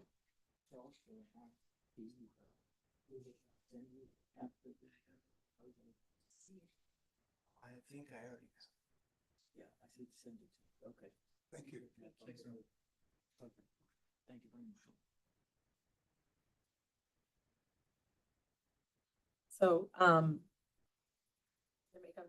do you want to talk about this next item, the village, to designate the village administrator as the responsible local official authorized as the administrator of the EBO system? Sure. New York State Department of Transportation utilizes the Equitable Business Opportunity System, or EBO, to streamline and modernize civil rights reporting for construction and engineering purposes. The EBO system relies on rule-based access, ensuring that each user can view and manage only the data relevant to their responsibility. The existing users for the EBO system for the village, the existing user is Larry Schopfer. So this resolution is establishing it so that I can be a signer as well as Jerry can be as a backup. So it's just bookkeeping purposes. Well, it's official bookkeeping purposes. Okay. I'm going to make a motion to identify the village administrator as the responsible local official to authorize as the authorized administrator of the EBO system. Do I have a second? Okay. Whereas the New York State Department of Transportation, NYSDOT, has implemented a web-based reporting system for business opportunities, EBO, to streamline and satisfy Title VI civil rights reporting requirements, federal aid, locally sponsored contracts. And whereas NYDOT requires that each municipal sponsor of federal aid contracts as a subrecipient to NYSDOT of federal funds identifying a primary user, the EBO, therefore be it resolved that the Board of Trustees identifies the village administrator as the responsible local official authorized to serve the Village of Irvington's EBO as the Village of Irvington's EBO administrator. All in favor? Aye.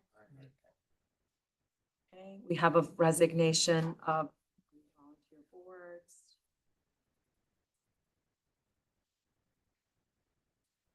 Definitely miss Mitch here. Okay.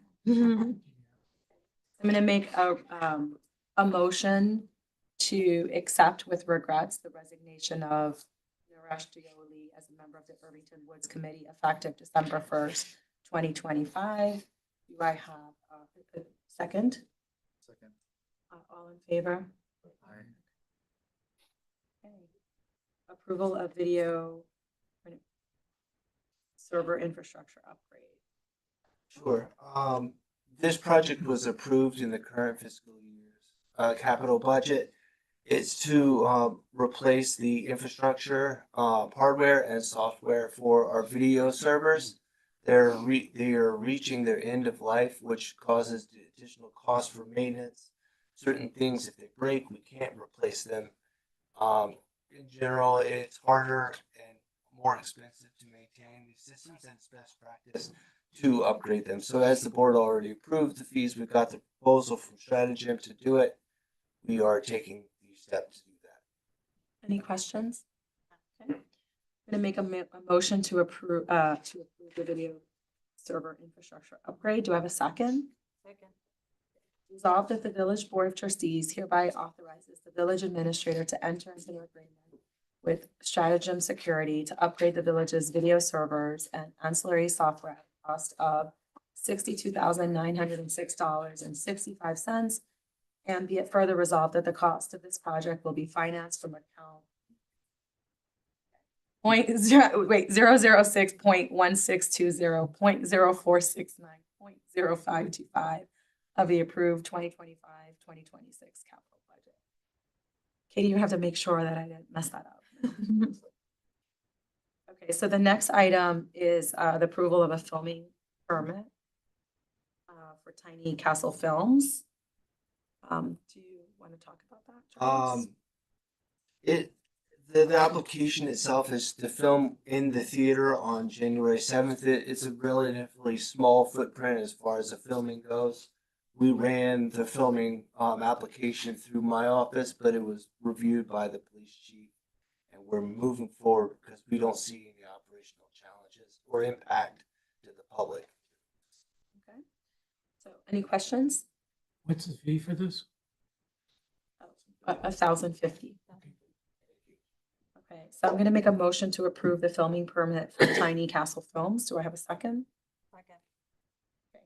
Resolved to approve a filming permit for Tiny Castle Films to film in the Irvington Theater on Wednesday, January 7th, 2026 from 9 a.m. to 4 p.m. The permit fee is $1,050. All in favor? Aye.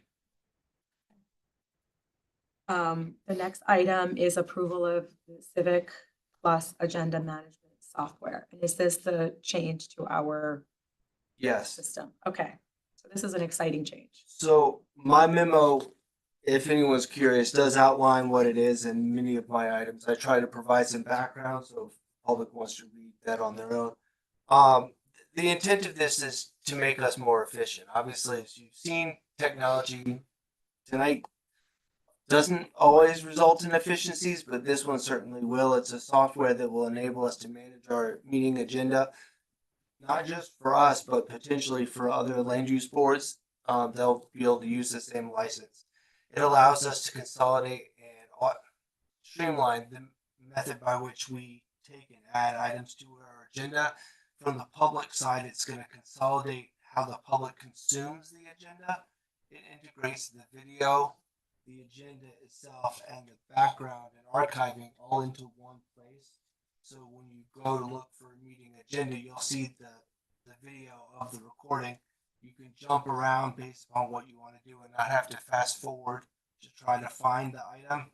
From my staff, it's gonna be a game changer as far as how we're able to add it, agenda items, review them, and get them to the board for question and comment.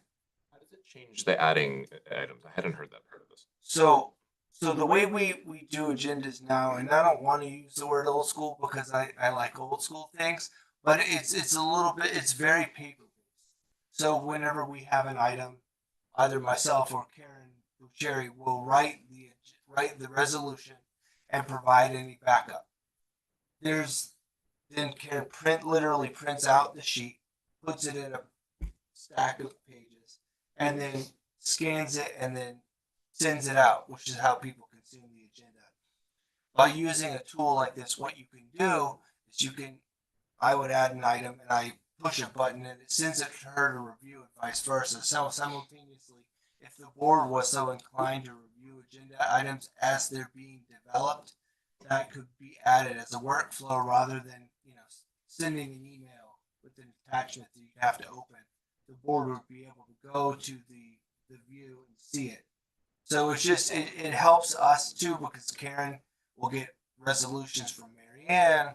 I won't know about them. So then there's this back and forth where we have to kind of marry our two agendas together and make sure that they're more accurate. I used a system like this in Scarsdale, going from a system similar to what we use now, and the time savings is substantial. It basically half the amount of time that we work on the agendas. From the public standpoint, with a click of a button, we can publish the agenda live to a website. And as I said, it integrates with our video and sound recordings. So it's, and also within a point of click of a button, you can send it out to anyone who subscribes. And it's just a much more innovative way to handle it. That's great. I have a question. Does this upgrade also address like searchability of previous agendas? Like, Yes. So just one thing to mention, Civic Plus is our website provider. So there's an intrinsic benefit to having everything all within one area. But yeah, the intent of it is that when you upload and build agenda items directly in a software, it's not the search tool is not necessarily trying to read every single PDF to look for a word. It's built in within their framework so that they know right off, because you're using their system, they know what words to look for. And you could further strengthen that search by building in keywords and things like that, which is not something that is easy to do in the current system. But yes, it will improve that. What's the timeline? As soon as I can get going on it. It's so signing it's about a 1 to 2 month trial period, understanding that there's going to be a lot that we have to do to tell Civic Plus how we want our agenda to look and function. So we'll want to put the branding on it and make sure that we have the proper training to take this and then apply it in a good way that will make sure we're not going back and forth. I want to get it right the first time. But as I said, I'm also very excited from a streamlining standpoint for the planning and zoning boards. If we have buy-in from our staff to do this, it would incorporate all within one platform. So you could click, you look at one window and it has the agenda packet. Once we upload them, it would have the minutes and the video all in one screen. So you wouldn't have to, hunt around and go to the calendar for the agenda and then trying to find the minutes late in another place. It's all going to be in one spot, and I can see benefit from a streamlining standpoint to doing that for the applicants and then the neighbors and other people for the land use boards. And how far in history will this take us back? Well, it'll go back as far as we pay for them to upload the data. So a good chunk of the fee, and it breaks out the fee, and then the one-time implementation is going to be taking 5 years worth of our meetings, our board meeting, village board meetings, and backloading them in. But if we elect to pay them more money, I'm sure they'd be happy to put more in for us. Any other questions? So I'm going to make a motion to approve the Civic Plus agenda management software. Do I have a second? Second. Okay. Resolved to approve the purchase of Civic Plus agenda and meeting management software, Civic Clerk, to streamline the municipal meeting process at a prorated amount of $3,850 and a one-time implementation and training fee of $3,350 for a total amount of $7,200. And then effective June 1st, 2026, an annual recurring rate of $8,000 with an annual 5% uplift. And further resolved that the expenses for this project are to be financed from 1.16 to 0.461 dash information technology. All in favor? Aye. Okay. So we are up to fireworks now. Okay. So, do you want to talk about the contract? Sure, so, a couple of things. This is for the 4th of July, ceremony. We're trying to get ahead of the game, because of how excited people are to celebrate the 4th of July. You know, you have to get in early to secure favorable pricing and the vendors that you want.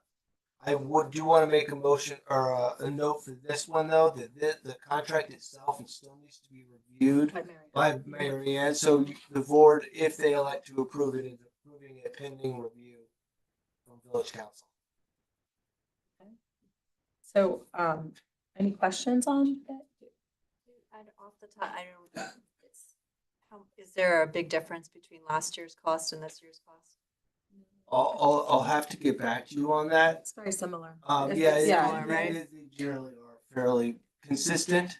Yeah, it's 23,500 this year. I think it's fairly similar this year.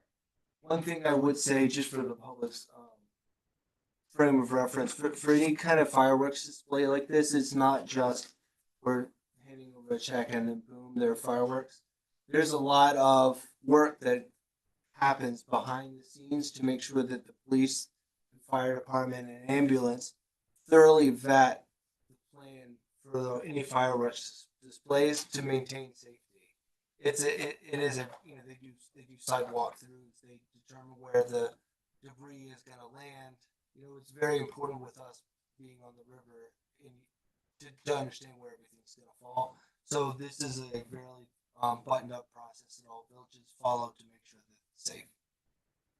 We noticed that the contract is very detailed with the exact displays that are being used, et cetera. So my question is this similar in bang to last year's and similar in time to last year's? Do we know anything about that? Yeah, I spoke to Maureen about this before, and it's a similar time frame and similar sort of display. Yes. There's no change, and there was a consistency from the year before. Municipalities tend to use the same vendors that they use. This is not one we've done. Oh, This is a new one. Which is why I have to review that. There's a couple issues I have with the contract. Okay. So, I mean, they're not should- big deals, I'll agree. Yeah. Yeah, it doesn't spell out the insurance requirements. It says we'll provide insurance, but I need it spelled out. Yeah. I need additional insured and stuff like that. But, no, we've had several different vendors and this one we haven't had before.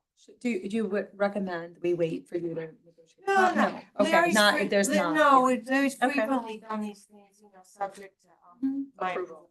Yeah, they're not like crazy things I'm asking for. They'll agree with. Okay, so I'm gonna make a motion to approve the contract for the 4th of July fireworks. Do you have a second? Pending. Pending, I'm review. gonna read the Okay. resolution and I'm making- gonna add it. Yes. Do I have a second? Okay.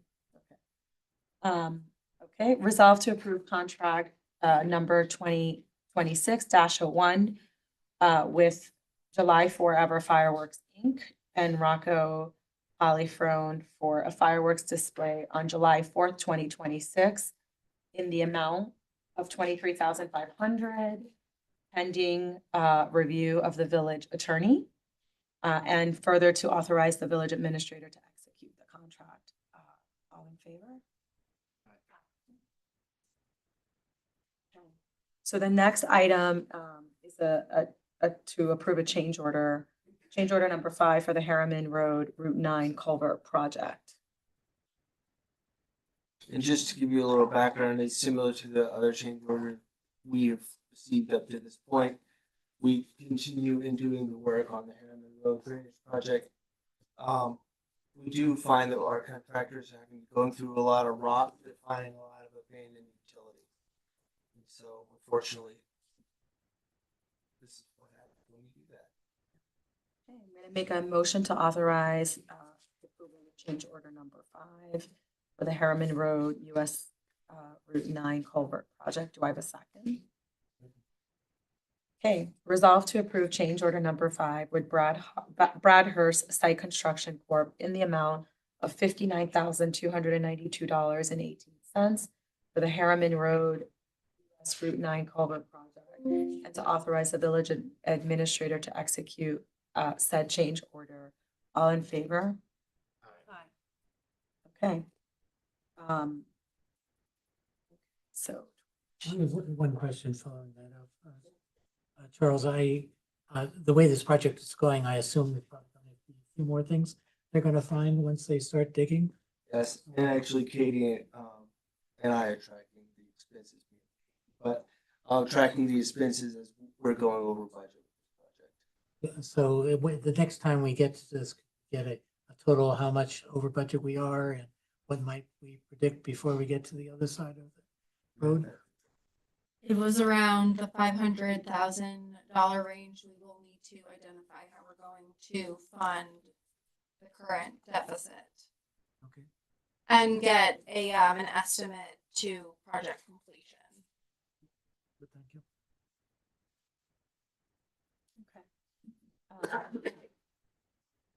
so the next item is consent for the planning board to be the lead agency for the secret review of 76 North Broadway. Yeah, you want to talk? Yeah, it was about a year and a half ago that the planning board declared its intent to be lead agency. And when you do that, you have to circulate a notice of intent to any board or agency that might have a decision to make relative to their project. So it was circulated to the county, it was circulated to the zoning board, they didn't know maybe they need a variance to the ARB, it was circulated to DOT. At that time, it was not circulated to the Board of Trustees because there was no action for the Board of Trustees to take. Since that time, the applicant, the environment's come to the Board of Trustees to ask you to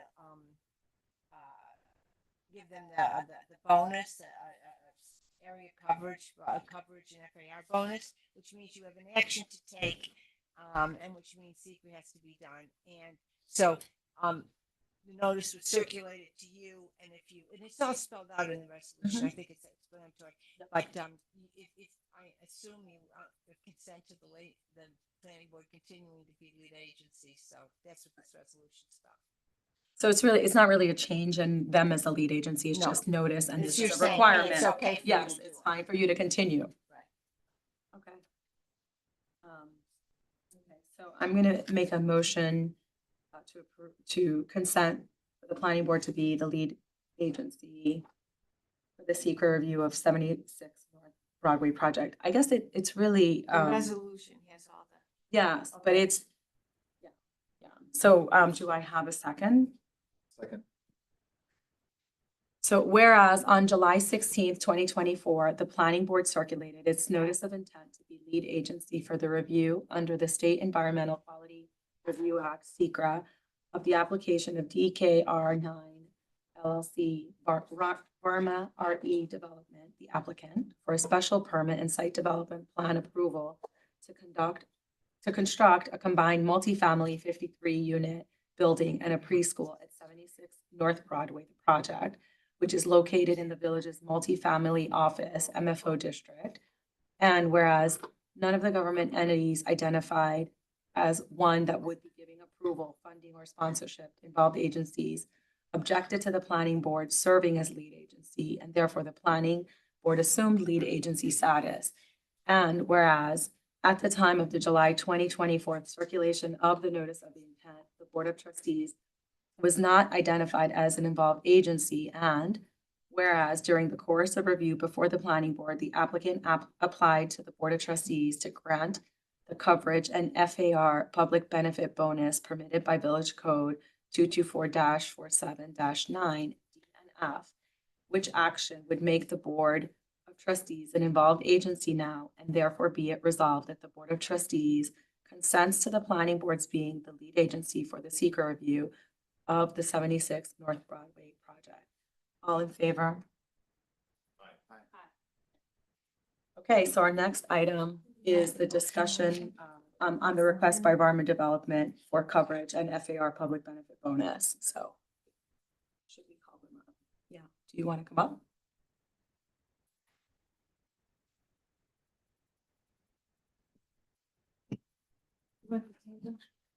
There's so much stuff in there.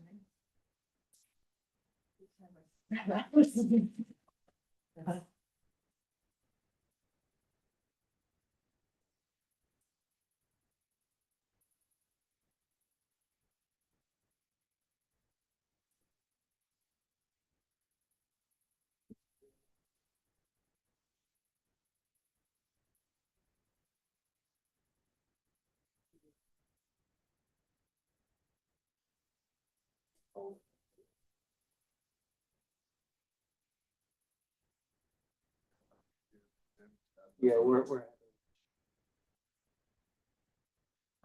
Thank you for being so patient. Thank you. Good evening, Catherine Zelantis from Silverberg Zelantis LLC, representing the applicant. Varma RE Development. With me tonight is Peter Gato Jr. from Peter Gato Associates, the project architect, and Rocco Varma, Varma RE Development. So Varma is before this board seeking for this board to apply the public benefit for lot coverage and FAR only, not for building. And the basis for that public benefit bonus are three items. First, because Varma is proposing to construct one more moderate income unit, one more than required to obtain the moderate income unit bonus. Varma is proposing to fund and construct a crosswalk at the intersection of North Broadway and Strawberry Lane that will have a hawk signal that will serve the entire community. And Varma is proposing to leave an encroaching piece of asphalt that's encroaching on its property from Strawberry Lane that impacts the project's developable coverage and ability to provide additional coverage on the property and only benefits the Strawberry Lane drivers. The project now currently is proposing 50 units, 5 of which will be fair and affordable units and 5 will be moderate income units. The project, as we talked about at the work session, meets a sorely needed goal in Irvington to have more affordable housing, not just the affordable housing being proposed as moderate income units and fair and affordable housing, but more affordable rental community. With 53 units, there will be 6 fair and affordable units and 5 moderate income units. Again, 1 more than required for the moderate income bonus. As Varma's 53 unit proposed. You said 6 and 5? 6 and 6, 6 and 6, 6 fair and affordable, sorry, and 6 moderate income units, 1 more than required than the 5 moderate income units currently proposed. As Varma's 53 units automatically triggers a fair and affordable units, I just want to be clear that Varma never contended that the fair and affordable unit itself was a basis for the public benefit bonus. But as a practical intent, if the public benefit bonus is not granted, then Varma will return to just 50 units. So there won't be that additional fair and affordable unit, won't be that additional moderate income unit. And of course, there won't be the additional market, the proposed market. So Varma is proposing these 3 additional units in essentially the same exact building coverage as proposed. To create the 3 additional units, the building will extend 3 feet to the north. So very minor increase in building coverage. As discussed at the work session, just to put this in perspective for the board and the public, this 0.13% increase in building coverage to get to the building coverage from what is currently being proposed at 15.22% to 15.35%, 20% building coverage is allowed as of right with no bonuses. 25% building coverage is allowed as part of the moderate income unit bonus, which Varma currently is entitled to apply. 30% building coverage is allowed with the public benefit bonus, but that is not being requested. Varma is not seeking the public benefit bonus with respect to building coverage, and is proposing to substantially keep the building coverage below what's even allowed as of right.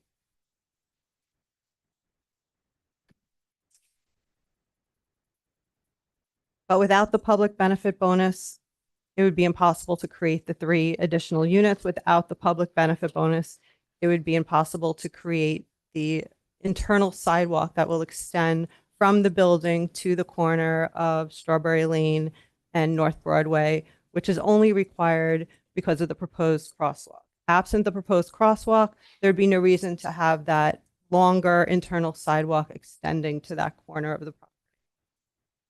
So under the current plan, an internal sidewalk is proposed, but it's proposed to exit toward the middle of the site. I don't know if we could bring up any the plans that that show that. Okay. Charles, you don't have their plans.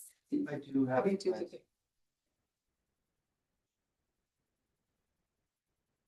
I think it'll be helpful for people. Okay.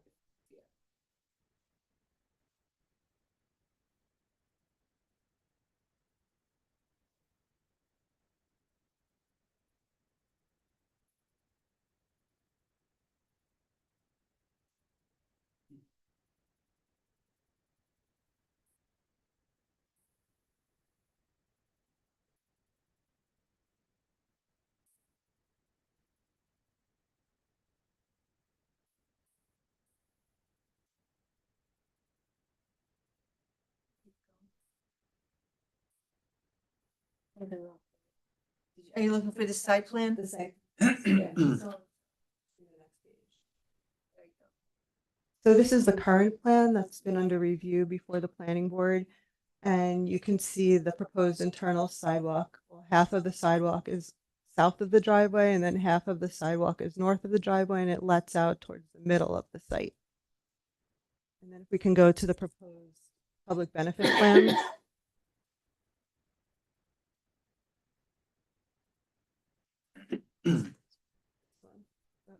Back up.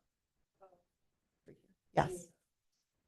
This is the proposed public benefit plan, and it shows internal sidewalks going to the corner of North Broadway and connecting to the proposed crosswalk. So at the planning board's request, the applicant proposes to fund and construct, subject to New York State DOT approval, the off-site improvement of that crosswalk with hawk signal at that intersection of Broadway and Strawberry Lane. And again, it'll serve the entire community. We understand that Abbott House currently has residents that many of which don't drive, and this would enable them to more easily access the sidewalk, which is across the street from the proposed site. There's an existing sidewalk there, and the crosswalk would enable those residents to walk down Strawberry Lane and cross at that corner. And of course, it would serve the community and the proposed residents. The final public benefit that's being proposed is not to remove the proposed an existing encroachment, and that existing encroachment is shown in cross-hatching on this plan. That area is not part of Strawberry Lane's record property, and despite that, the project is not proposing to remove that. This is not insignificant. If you remember that other site plan, the first one, what was the sidewalk north of? Can you go back? It's two pages up. Right.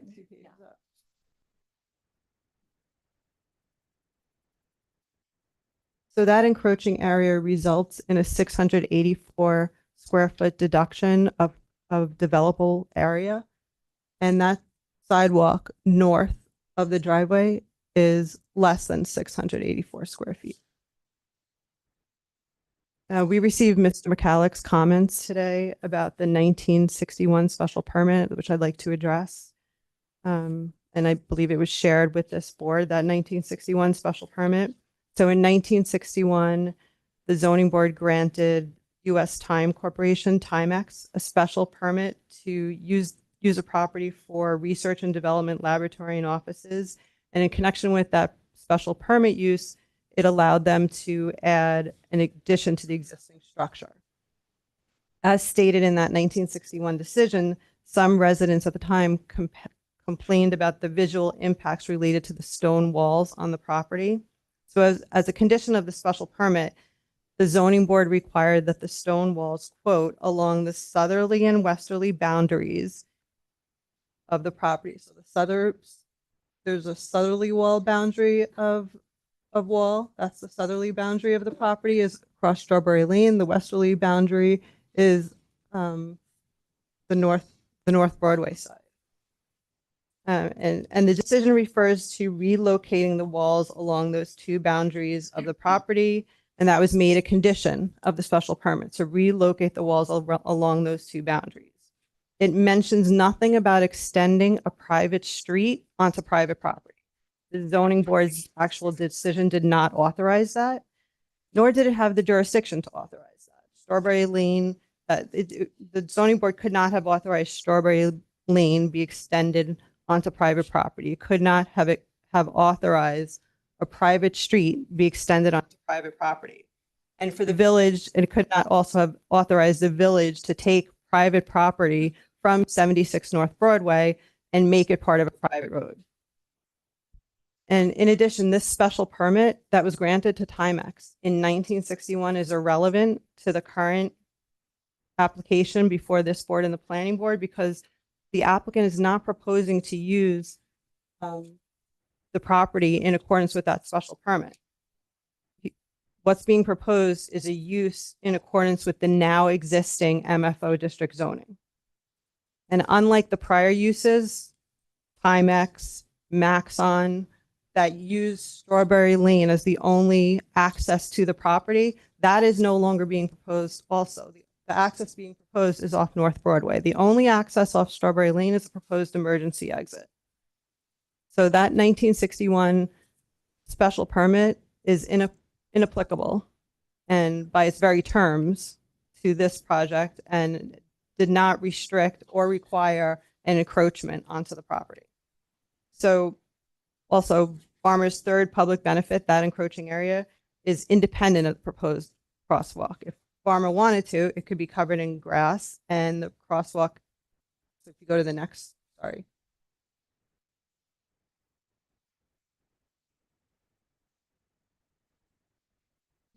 The sidewalk doesn't necessarily have to go to that area. That's the encroaching area. It could connect in other ways to the crosswalk. So it's not a large benefit, but it's a benefit that impacts the proposal. Mr. McCulloch has made before the planning board and continued to make before this board claims about the current plan's coverage that we've been responding to. It's really irrelevant to this board's decision whether to apply the public benefit bonus. The bottom line is, if the public benefit bonus is not granted, the project will need to comply with whatever the coverages and FAR is under the moderate income unit bonuses. We believe it does. It's not up to Mr. McCulloch to determine whether the coverage plan, meets those requirements. If it doesn't, and the village official that determines such makes those decisions, the plan will have to be revised. But that has nothing to do with this board's ability to grant a public benefit bonus. This board has absolute discretion to grant the public benefit bonus for anything that it deems a public benefit. And that includes the creation of an additional MIU unit, moderate income unit, above what's required to get the moderate income unit bonus. 40% lot coverage and a 40% and a 0.4 FAR, that's relatively low for a multifamily development in a suburban setting. And here again, the applicant is proposing to largely maintain the existing building as proposed and reviewed before the planning board, and keep the building coverage, the actual building coverage, below the limits allowed as of right. As a result, in granting any requested public benefit bonus, there's no risk of an increased building or increased massing of building. There's really no impact to the community, the neighbors, in having to see an increased building. Also, the proposed public benefit, with that additional lot coverage, the project can apply more internal walkways and make for a better multifamily development, which again, neighbors are not going to be impacted by having more internal walkways or pedestrian access within the site itself. Would the neighbors be impacted by a potentially larger building? Yes, probably. And to ensure this does not occur, this board can grant the lot coverage and FAR public bonus subject to the building coverage remaining below 20%, the non-bonus limit, or even subject to remaining below 16%. So we would request that this board consider granting the public benefit bonus. We have an issue with video at home, right?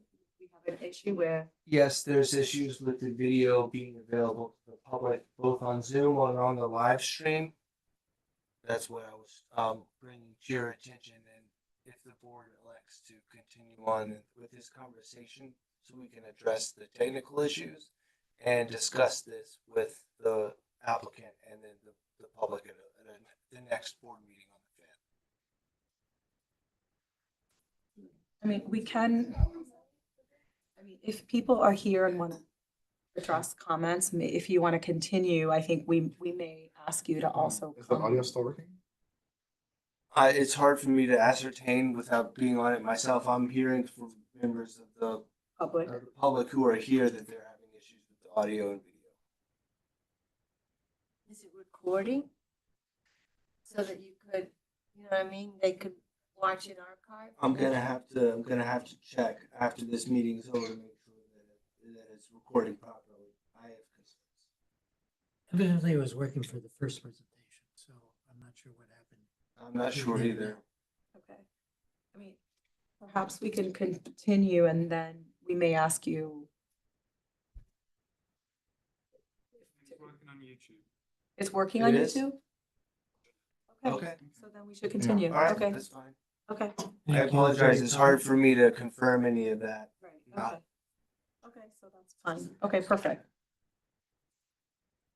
Okay. So if it's working on YouTube, that means it's being recorded. So people will be able to watch it in case Yeah. somebody is missing it. Okay. Okay. Okay. Okay. I just got a text, slides are working, video is not. So they're seeing the slides. But they're not seeing the video. But they can hear it? What if they can hear us? Zoom issue and not a. If they can hear it, okay. So I think we should proceed and Okay. if we need to, okay. So if I understand, where's Mary? There you are. I was like, where did you go, Mary Ann? Okay. I know, I'm really So, getting musical chairs. Really, tonight. we, you know, you were here for the work session and we talked through some of the issues and our questions. And I think the purpose of this was to hear from the public, really. I think our next step, we have to wait for secret review, right, to make the decision, is that? Well, you can't make a final decision, but you Correct. could give them you could give Okay. the applicant an indication of whether you would grant them the bonus, so they know how to go forward, and so the planning board knows how to deal with it. Yeah. But you can't finally vote on it until secret. Okay. So I think the purpose of this hearing was to sort of let you speak again and then also to hear from the public. So we should, do we have to wait, go through all of our, I guess we have to go through the reports of the standing boards and then public comment. Right? Okay. We can't have. Oh, we can't no, hear you from the could, public now? You can have move the it public if- comment. if Move you it? want to. Okay, okay. So I think what we'll do then is, if you're okay, we're gonna just go ahead, because I think the purpose was for us to allow the public to sort of express their opinions on this. So I'm gonna move to the public comment ahead of the reports of boards, the standing committees and officers. And I just want to ask everyone, please state your name, resident or non-resident, you don't have to say your address, and please limit your comments to 3 minutes.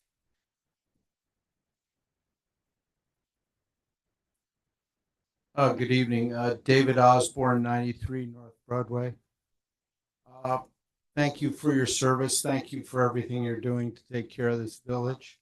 My wife and I have lived here since 2009. We love the village. It's a beautiful village, and we're deeply concerned, independent of issues related to traffic, which I think are real, non-trivial.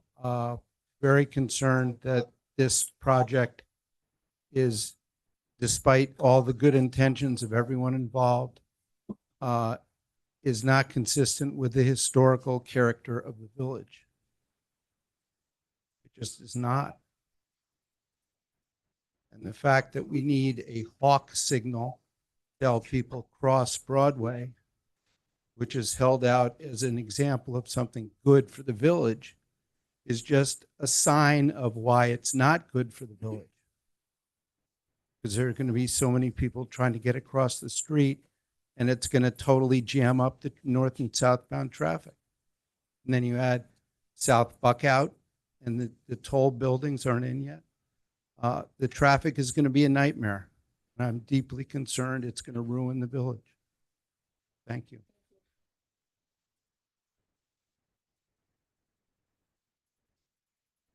Good evening, Jeremy Klausner, 91 North Broadway. I want to directly address the two major public benefits that are alleged public benefits that are being offered by the applicant. First is one additional moderate income unit. This is not a public benefit, and it is actually not allowed under our zoning code. The zoning code provides the benefit in this case for additional affordable housing units. This does not qualify. And if the board has some issue with the interpretation of the zoning code, I believe that should be taken up with the official who's in charge of that, which would be the building inspector, to make a determination about whether that even qualifies as a public benefit under the statute. The second benefit is the hawk signal. The hawk signal is not a public benefit either. And I would like to point the board to a publication article published by one of the big law firms in New York about incentive zoning, use and misuse of incentive zoning. And they point out that there is a Court of Appeals case. The key, as the Court of Appeals notes, is the trade-off for benefits that the market would not otherwise provide to the community. Essential to the incentive zoning concept is that the amenities gained must be true additionalities. That is, they are benefits the municipality cannot require as valid extractions or mitigating conditions under the zoning statutes or the State Environmental Quality Review Act. Indeed, seekers mandate that all approvals must be restrained by obtaining the maximum practicable mitigation of impacts, precludes measures that address project-caused impacts, such as traffic mitigation, from qualifying as an amenity, which would justify a grant of incentives. The only reason that we need a crosswalk and a hawk signal is for this project. Project creates that need, and therefore it is not allowed. As a matter of our Court of Appeals in New York, they are holding it is not allowed as a public benefit. So the first two, which are by Ms. Atlantis' own admission, the majority of the public benefit being offered, they don't qualify. The third one, the pavement, as she noted, is minor. So these two benefits, one not allowed by our zoning law, and the second not allowed by our Court of Appeals. We are getting no public benefit from this, and this must be denied. Thank you. Any other public comment?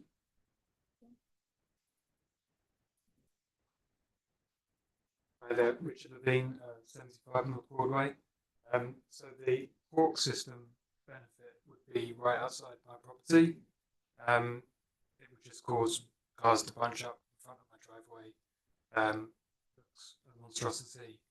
And again, it really has no benefit to anyone other than the development that's going there. So I'm not for it at all. I don't think it's in keeping with the town and a benefit to the town. Yeah. Good evening. I'm Sydney Shambari. I'm the owner of the Next Page Salon at 129 Main Street, which I've been informed that my only two spots in front of my salon will be taken away due to this project, which I am not very comfortable with or happy about. So it's basically my concern. So, thanks. Just to clarify, there's been no decision about the parking spaces. Okay. Yeah. It's just, Yeah. I've been No, informed I by- just, yes, Yeah, yeah, I just so you know, appreciate there that, has yeah. not been any decision to do that. It's just one of those things that when you have a lot of guests that have brought this up to me, Yeah. it comes. No, I I'm know, sorry. but so I just so for you appreciate hear it. it from us, because we Thank you. discussed it and there's been no decision. Yeah. No, thanks for coming. Yeah.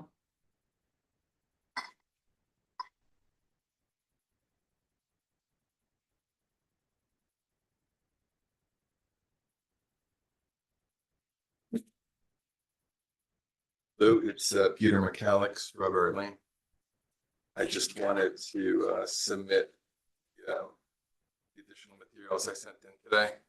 If that's okay, add those to today's record. I think you already submitted it. It'll be on the next agenda. It'll be submitted in the next agenda. It'll be part of the next. So will there actually be some sort of vote tonight? No, there will not be a vote. Thank you. So I just wanted to chip in with just a couple of observations. I'm not going to rehash the emails.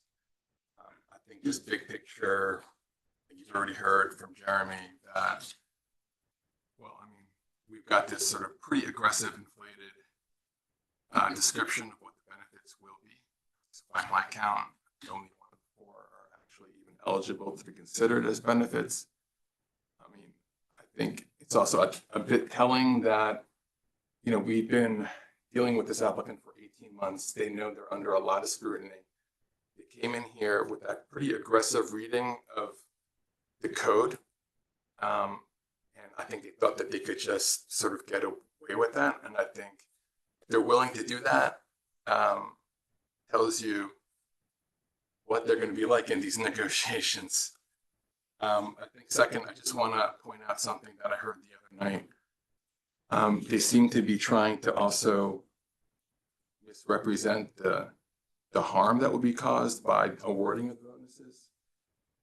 You heard that in the work session when they kept on coming back to this idea that coverage was a stormwater control issue, and that basically if you gave them the more coverage, they would then be able to mitigate that with more engineering.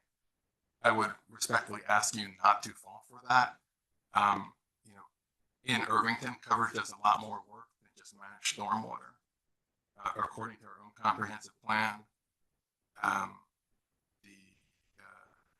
the coverage, because it also covers pervious surfaces too, is actually also our version of an open space regulation. So, you know, in like other jurisdictions, they have a separate standalone regulation called open space. We don't have that here. In this place, we have this larger category of coverage. And so when they say that a 5% boost in coverage isn't going to do anything, it will in fact mean the permanent destruction of 5% of the open space on that lot. That's just unavoidable. The same thing goes with the trees, right? There are already 61 protected trees slated for destruction on that site. So 5% coverage gets them more, means that more trees will be destroyed. I'd also add that, you know, speaking of open space, that I'm sorry, we're just limiting to 3 minutes. You can finish your thought. okay, just 2 sentences, if that's okay. Sure. I think the most objectionable thing though is that, you know, going back to the It's very aggressive. I know, I'm sorry. going back to the issue of the non-compliant site plan, okay? Forget about the backdoor variance, that is still an issue, but I think just from your own perspective, and what they're essentially asking for is for you to sacrifice those public resources. And in return, they will use some of them, quite a lot of them actually, just to give that development the things that the public already has a right to anyway, like fire code compliant sidewalks and ADA compliant parking areas, right? Just because you. I'm just saying that, so it's that we're sacrificing public resources for things that we already own or have a right to. That just seems wrong. Thank you.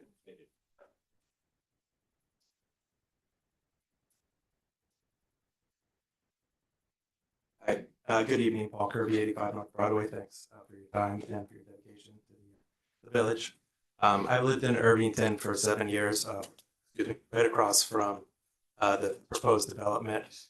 I'll just touch on the Hawk signal. I gained no benefit from that at all. I think it mostly benefits the development, solely benefits the developers.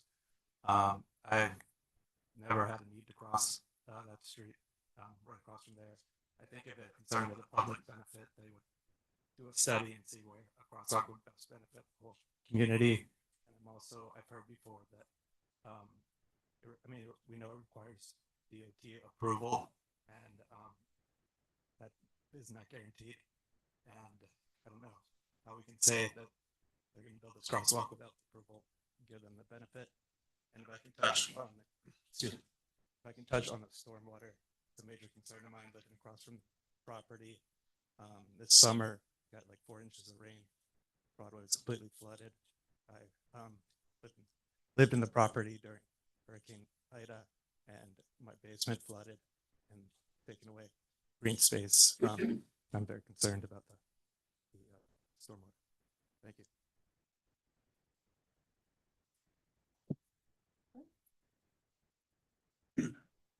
I Asya Tracht, 20 Strawberry Lane.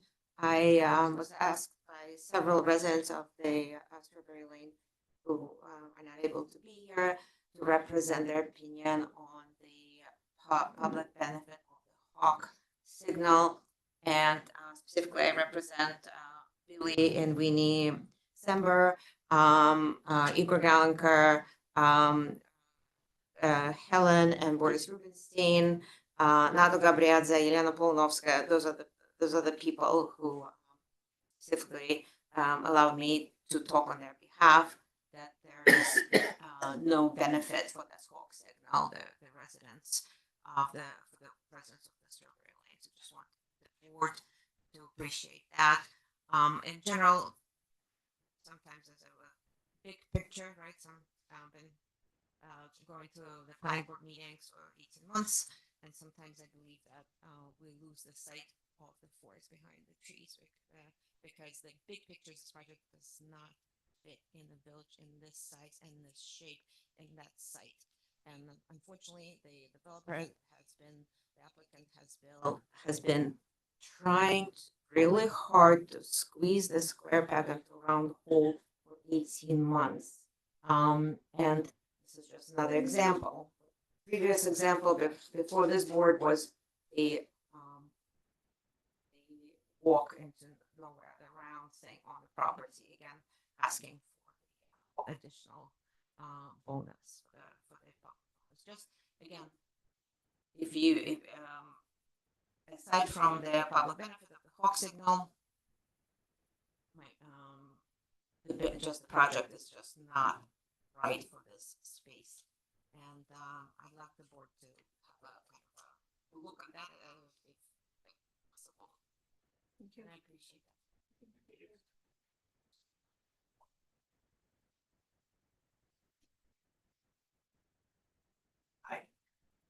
that. Anthony Altamira, 1 Meadowbrook Road. I just want to circle back to something that was said earlier and provide some other basis for the argument. The notion that the crosswalk and Hawk signal represent a public benefit is actually absurd, frankly. Our code states that a project like this has to look at, in order to qualify, has to satisfy requirements relating to potential hazards to pedestrians and to traffic. These are built into the code provisions for the MFO district, and the situation that's created here with respect to potential hazards to pedestrians is a problem of their own creation. They're building this project. Up until now, we've never needed a crosswalk or a Hawk light. If a crosswalk and Hawk light are necessary because of the incremental pedestrian traffic that's created by their project, that should be essentially a condition to getting a special permit to move forward. It should not be turned into a bonus for zoning incentive provision, under the zoning incentive provisions. That's a perverse type of outcome when it comes to the application of incentive zoning provisions. They're creating a problem.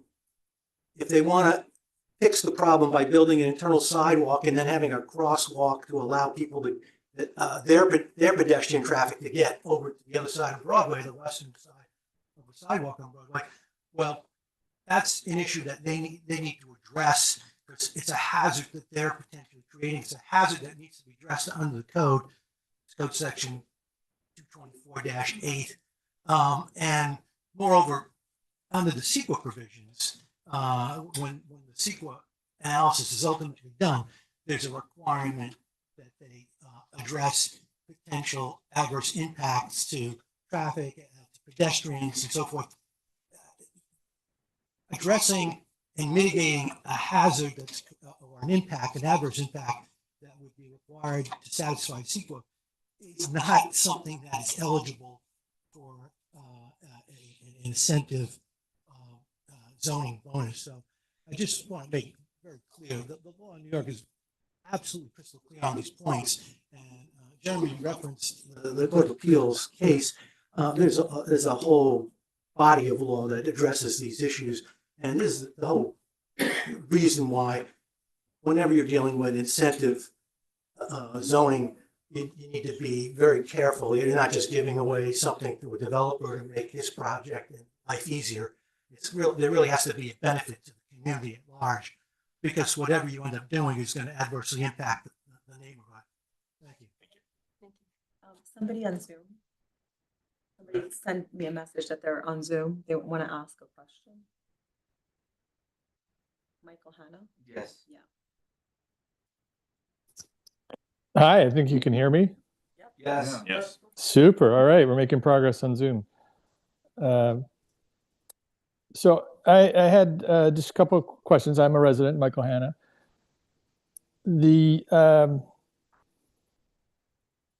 So one thing I haven't heard addressed in these conversations is that and I'm interested in terms of from the traffic study, and I don't know that it'll be answered today, but it's a question I have, is that the overall population of Irvington is decreasing. I've heard that the enrollment at the JCOS school that's nearby has dropped dramatically. So I'm curious how, when these traffic studies are done, how they account for, fewer people and fewer school buses coming into our community, whether that's been reflected. And I, haven't been able to follow every meeting. So if that's been addressed, that would be great to know. The two other questions I have is one, someone posted up and down Main Street and elsewhere a poster that says, let me find it here, New Jersey is coming to Irvington. So I don't know if whoever put these posters on is in the room tonight and can explain what that means, if it's coded bigotry or something we should look forward to. It's not clear, and I would love to hear an explanation of it. And then the third thing is for for this, in terms of this request, is it possible, certainly a public benefit, I see on the same place that that poster I just referenced is other people posting looking for apartments. Is there a potential to do an additional affordable if they're really looking to create a public benefit? Because certainly this village needs any, additional affordable, housing for folks who are trying to be able to work or live in this community, and it's just, are priced out. So those are my three questions in terms of the decrease in population and the effect on traffic. Is that poster coded bigotry or something else? And is affordable housing, additional affordable housing an opportunity? Sure. I don't know about New Jersey. I can't help you on question number 2. But on the first one about did it take into account? He's from New Jersey. I'm not talking. I'm That talking answers about the the question. decreased traffic. Probably not. They wouldn't have been taken into account when they do the traffic study. They add a certain percentage of. I think you guys use 2% a growth rate of 2% every year until the thing is going to be built. So it assumes increased traffic. It does not assume any decrease. Oh, so that's interesting because if you look at the data, where our population has actually been decreasing, so that assumption is mistaken. Well, that's So it's interesting that we're having this critical conversation and using bad data or bad assumptions. yeah. And then, well, I mean, that's how traffic experts do it. So it really isn't the planning board doing it or anything. It's the traffic people. And then the third question about the affordable, actually, there is an additional affordable by this, although Pharma isn't claiming that as the public benefit, because once they go over 50 units, they have to provide another affordable. Yeah, So and just to by the- clarify, my question was, can they sweeten the pot as a public benefit? So just so you know, so that in addition to the moderate income one, there is also an affordable. So there'll be essentially two affordable, but not fair and affordable, but two affordable. I guess I had a question last week, and I don't know if we discussed sort of what the range, sort of hitting on Michael's question, right? That people in general, whether there's, people are trying to find affordable apartments in Irvington, what is the range of the rents in the development in general? Not outside of what we talked about, the AMI and the affordable and the moderate. The market rate rents. Right, the market rate rents. We expect it to be range between 3,000 to 5,500.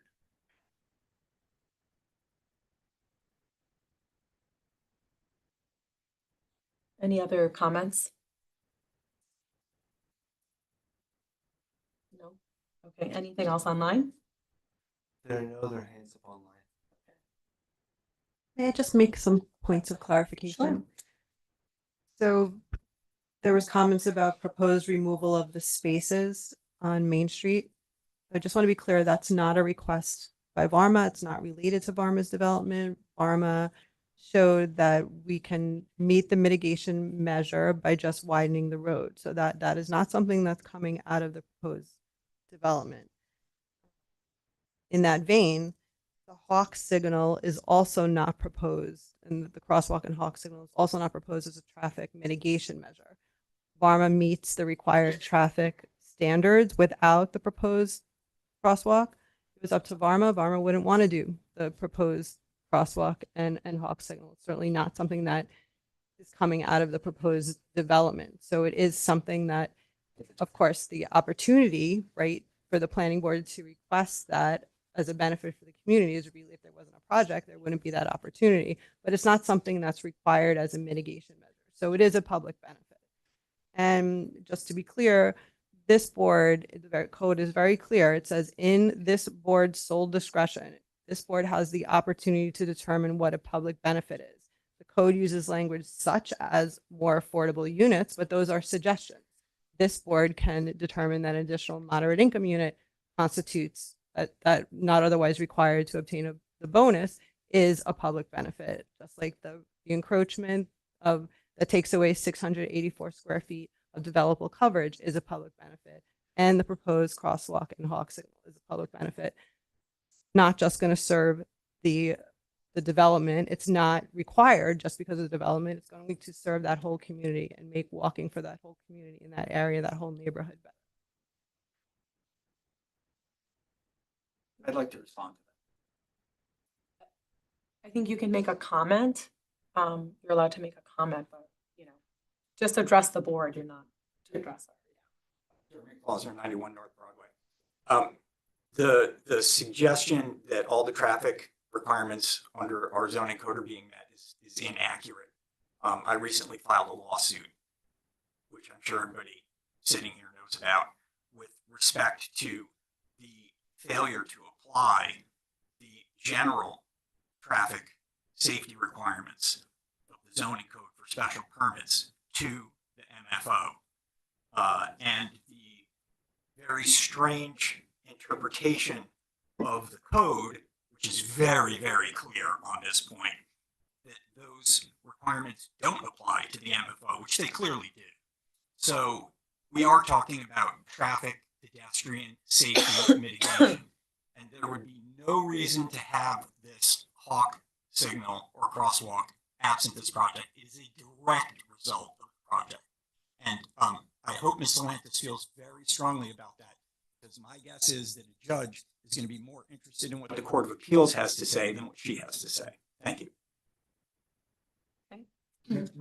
Advise us on that, on what the board's discretion is in terms of determining a public benefit? Yeah, it's in your discretion.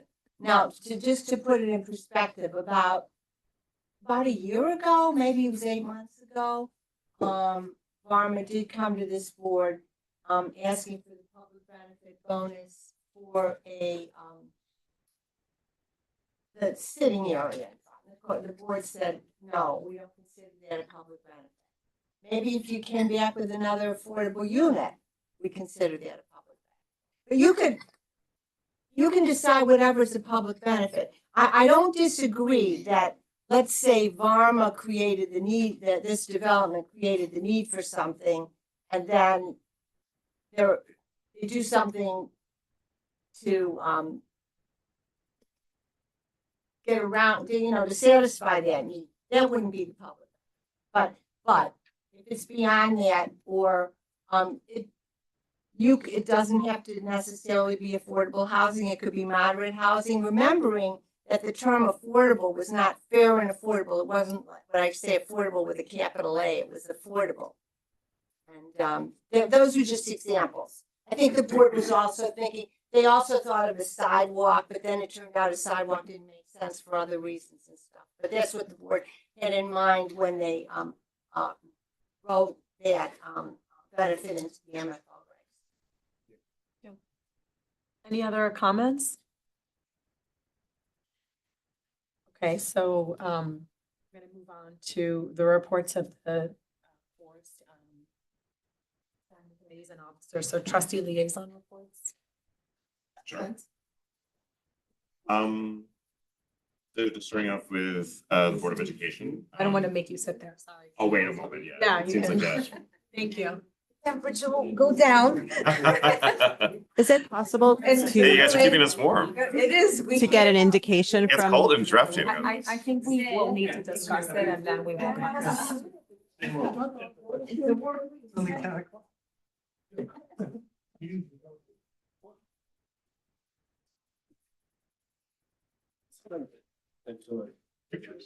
Mary Ann, so just in terms of, I said we're gonna take it under advisement and we have to talk next steps. I said we're taking this under advisement and we'll discuss next steps. For that, yeah. Sorry, Karen. It's like, it sense to wait so Board of Education, they're having the next meeting 16th tomorrow at 7:30 in the high school. PTSA is also looking for volunteers to review applications for their executive. So they're putting out the call for folks who are interested in that. Something that we had actually talked about was I've been working with the Historic Society, and so I've been starting to sort of gather a little bit of information with them, and I've connected a little bit with Scott Mosenthal, who's the new president of the Society. I just want to highlight, actually, they've had a great exhibit, something I think that's really important for our community, which is to highlight like local newspapers. And so they did a study of the exhibit on the Irvington Gazette, which I didn't really know anything about, but was our local paper from 1907 to 1969, and it has the last day of the exhibit is on the 20th. So I highly recommend it. I was able to go last weekend. It was really great, actually. It was like a fascinating deep dive into like the history of our village. It's all the stuff that we've been talking about has been coming up for like forever, from like pools to like dog leashes. Election, It's like so much like History repeats itself. It's so much. It's so all of that. They It's have really great. I went to one of the viewings and I feel like one of the family members of the publisher was there. Oh, Yeah. that's the amazing thing about it all. It's like Yeah. it's really a cool resource, and I feel like it needs a little bit of, I think a lot of the members are older, and I think it needs a little bit of recruitment.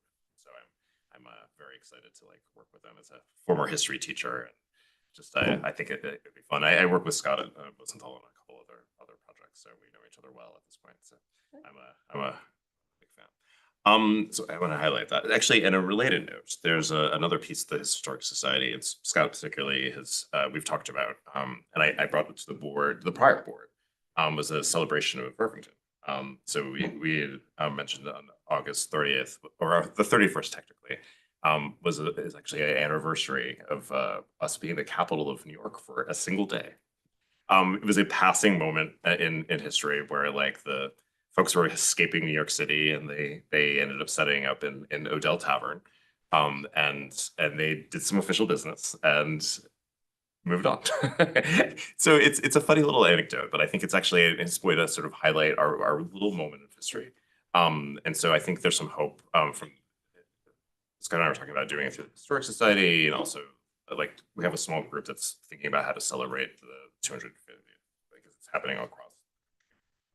So I wanted to put it on our radar, and we're hoping to reserve space up in Memorial Park, close to the Tavern, and do like a tavern night where basically we get a nice big party, a little colonial, some music, some dancing, and hopefully like a corporate sponsor who will pay.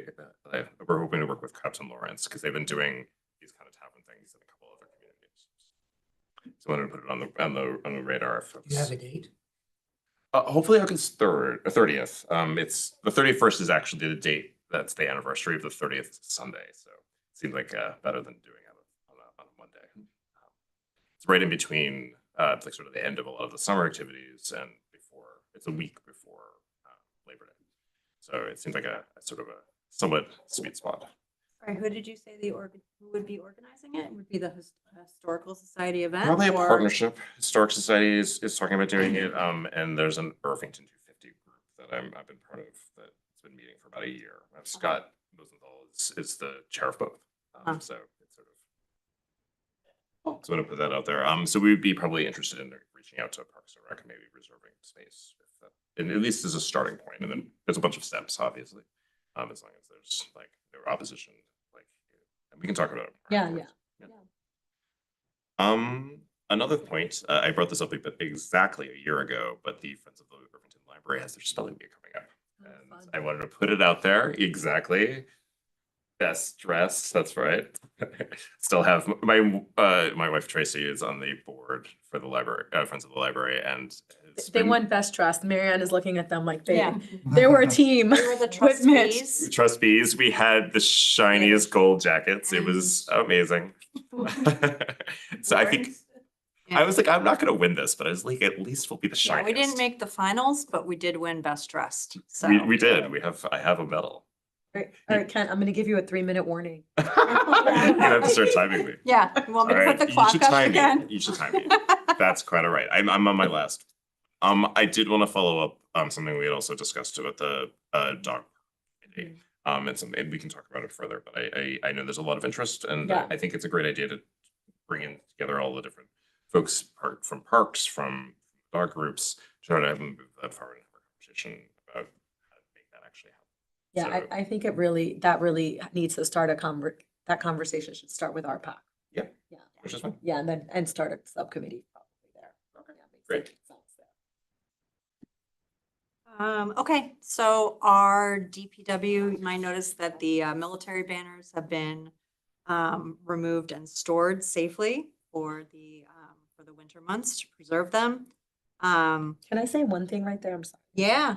I think, I don't know if people have noticed the military banners in other villages that stay out all year. They're a mess. They're a mess. Yeah. So people, like, I think I want to reiterate that the reason we do that is so that they have a longer life, because Yeah. I the look at ones all in the other villages, for they that look too. pretty not great. Yeah, thank you. So also the pedestals for the portraits on Main Street were removed. And if anyone's noticed on Broadway, when you're entering Irvington, either from north or south, we've got new Village of Irvington signs, which were long overdue.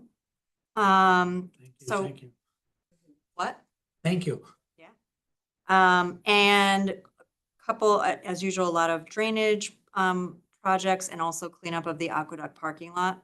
And then, of course, they had their first snow accumulation. So On the 6th, we had less than an inch. We had a dusting, but as of the 13th and 14th, we had 4 inches of accumulation, which were cleaned up swiftly and expertly by our DPW folks. Yeah, and people should understand, I think they worked like 15 hours. 15 Yeah, hours. They yeah. were so on it. They are on it, and they're actually, usually predicting, when they see that forecast, then they're also making allowances for, who they need to stay and what kind of staffing they're needing. And for this one in particular, it started later at night and continued on through the morning hours, and they were on hand to make sure that our village stayed safe. No report. Well, I'm unfortunately missing the RPAC meeting tonight, but we'll have a report in January from them. I don't know if you know that this is very broken. This chair, there's like sorry. Somebody might kill themselves here. That person might be me.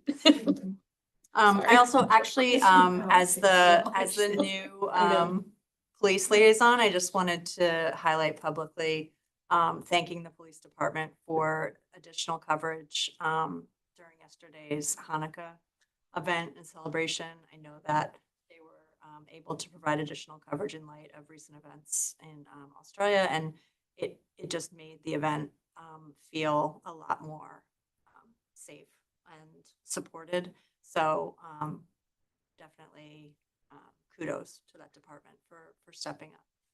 And that's it for me. Could I ask a question? Yeah. Any comment on the graphics on our new street sweeper? Oh, I will talk to you about that. Yeah. All right. Got a couple updates. One from the Tree Preservation Committee. Warwick Norton, he's the chair. Josie mentioned his talk last time at the library as part of the Irvington Green Climate Series, but his slides are up on the Irvington Green site under events if you want to take a look, and he's got a lot of great info there about why we have the Tree Preservation Commission, why we care about trees in Irvington. Just a couple quick facts. The trees make us cooler in the summertime. Areas with trees are 4 degrees cooler during the day and 7 degrees cooler at night. Obviously, there's a huge CO2 impact. The Irvington Woods alone, stores 15,000 tons of carbon, and basically is equivalent to like our municipal emissions, not the residential emissions, but covers for the village, which is great. And of course, I think what people mentioned tonight, the rain runoff is a huge thing, and the would prevent 6 million gallons of runoff per year, which is equivalent to 400 swimming pools. And his talk also has some info on why the process has some notable trees in Irvington, some very old historic trees. So definitely check it out if you missed the talk. I think he also mentioned they'll probably come to the board early next year with a plan for some new tree plantings. They have some existing money in their budget to use for that. You have some money in the fund, right? There's a special purpose fund that was collected through old fines imposed in lieu of a replant agreement. So the funds are there available to be used. They're aware of that, right? Yeah. Okay, They're planning how to use it, and they're gonna give us a plan. I went to the ISCAB meeting, which stands for Irvington About Safe Kids Community Advisory Board, and it's a group that includes, I think it used to be high schoolers, and now it also includes 8th grade students, which is fantastic. We actually were very fortunate to have a guest speaker, our own Michael Hanna of ABC News, who had a really great discussion with the kids around media literacy in the age of Instagram, TikTok, and AI. Some very informed and well, media literate kids in Irvington. So it was really great to see the discussion and be a part of it. They were planning to have a special edition of Bulldog Bites, which is the, I think, Irvington high school newspaper kind of food review thing, but unfortunately they had to reschedule for the next time. So I look forward to that. The library, there's some Charles probably knows a lot more about this, but some building issues that they're getting a design proposal by the end of the year to kind of figure out what needs to be done for the heating system. So it's something we have to look forward to, I guess. The programming is really strong. Check out the library website. But in November, there were 21 adult programs, 19 in person, 2 online, 165 adults total. 5 young adult programs with 41 teens and 8 adults. One of them was a teen and adult thing, and then 21 child programs with 318 children and 143 adults. The yoga and the tea knitting are really popular programs. Oh, what else? Also, just a reminder, if you want to access consumer reports, you can do so through your library card, and also the museum passes are really growing in popularity. And so a reminder, you can get a pass to go to MoMA, to go to the Frick, to go to the Guggenheim, and many other museums. So definitely take advantage of that resource. David? Woods Committee, I just want to sort of follow up on Larry's report. Warwick Norton is a member of the Woods Committee as well as head of the tree. And I just want to acknowledge this kind of resource we have with this very special individual who is a Cambridge PhD,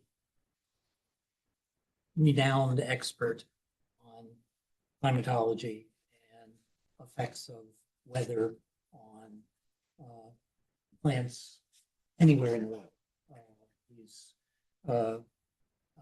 worked for several hedge funds advising on climate issues and what happens in a specific crop area.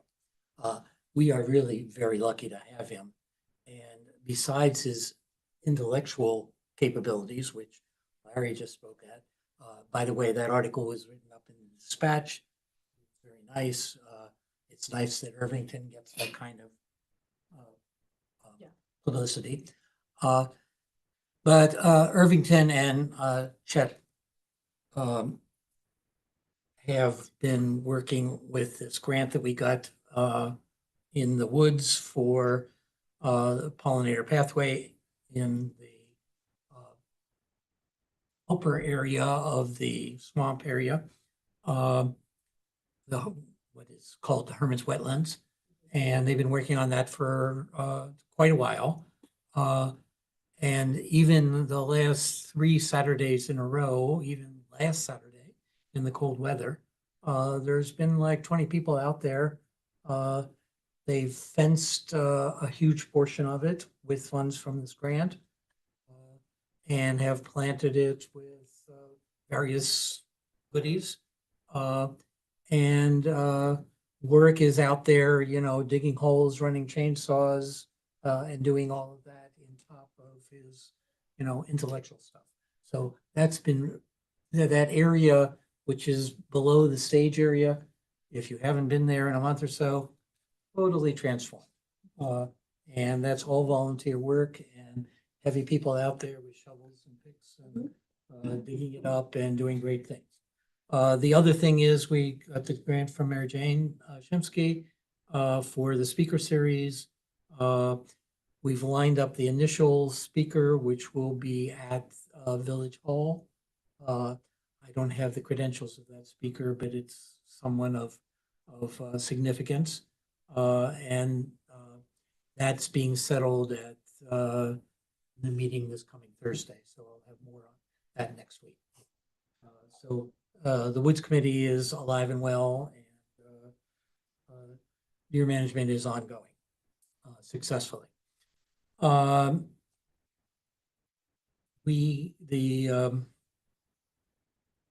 TOD committee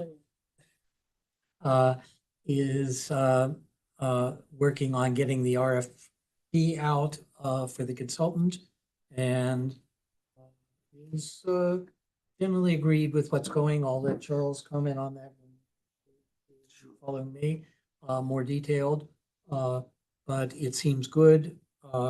As usual, because of the grant, this is a grant, so the grant wants a nice large population of Irvington involved in making these decisions.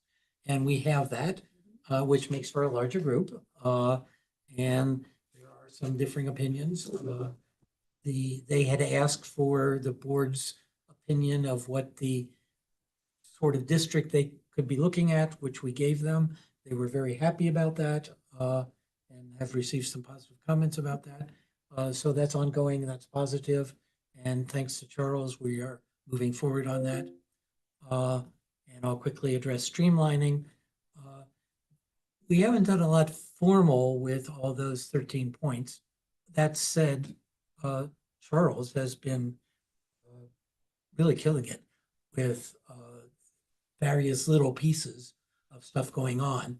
What we just approved tonight is a miracle as far as I'm concerned, that we could accomplish all that. Just that is going to streamline part of our processes. We have much more work to do with that, and that will happen as the new year goes on. And facilities planning, likewise, we have a schedule now of steering committee meetings that are bi-weekly.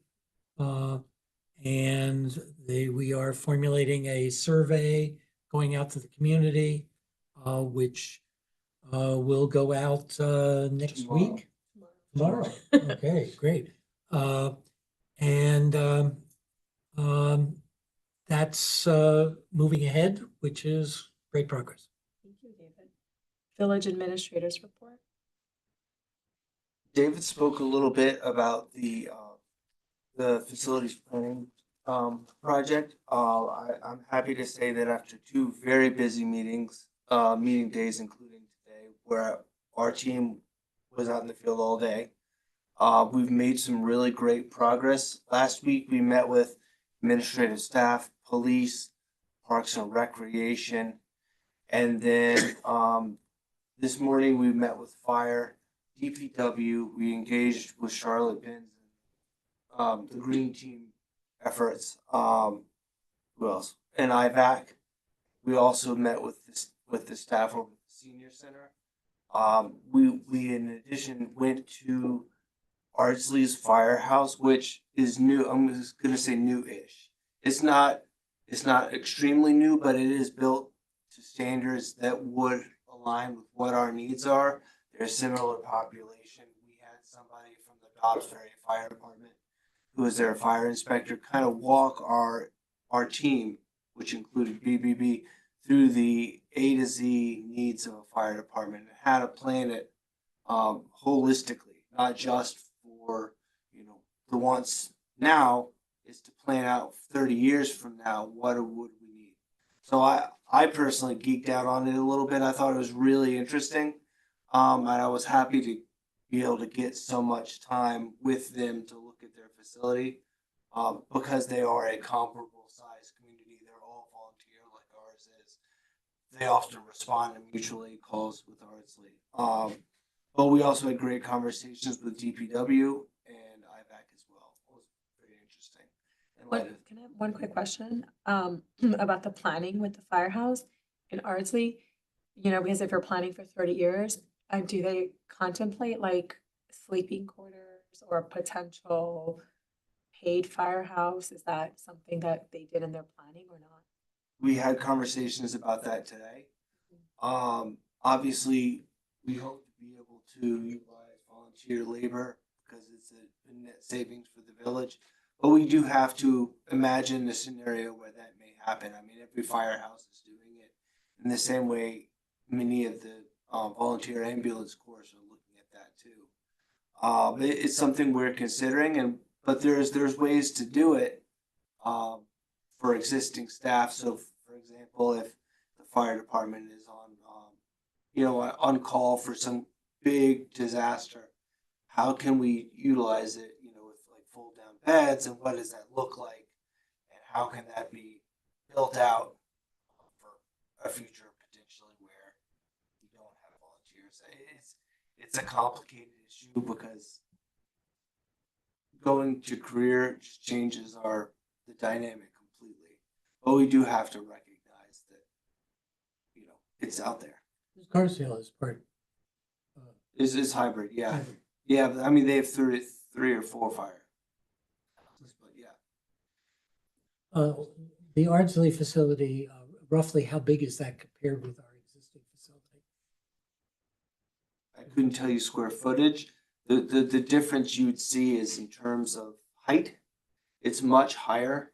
The apparatus can clear even the one of the issues that Irvington's firehouse has is the space between the rigs. If they open up doors, they'll hit each other and they can't run through.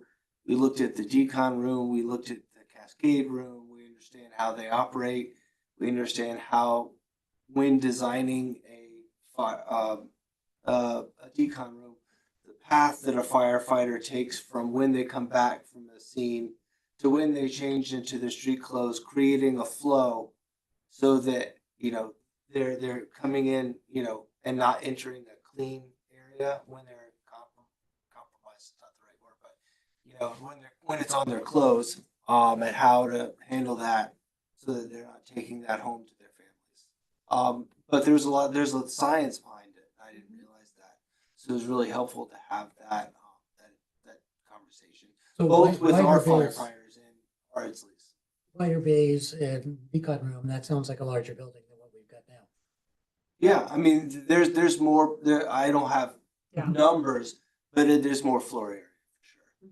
Okay. You have more? Yes, I did, and I'll wrap up. TUD zoning, we've been really helpful. David gave a pretty good follow-up. I won't say much more other than we recently added a real estate expert, Caroline Joy, to join that group. We're in talks to add a renter to get that perspective from somebody in Irvington. So we're working on that, and we expect to have an appointment ready for the 5th. TUD zoning is going well. We've been in lockstep with the state because you have to follow very specific rules. When you do a project like that, it has to align with grant expectations. So we've been in good conversation with them. Ultimately, I would ask Village Council to review any RFP before it goes out. But that's probably the next step once we've buttoned up a few more things.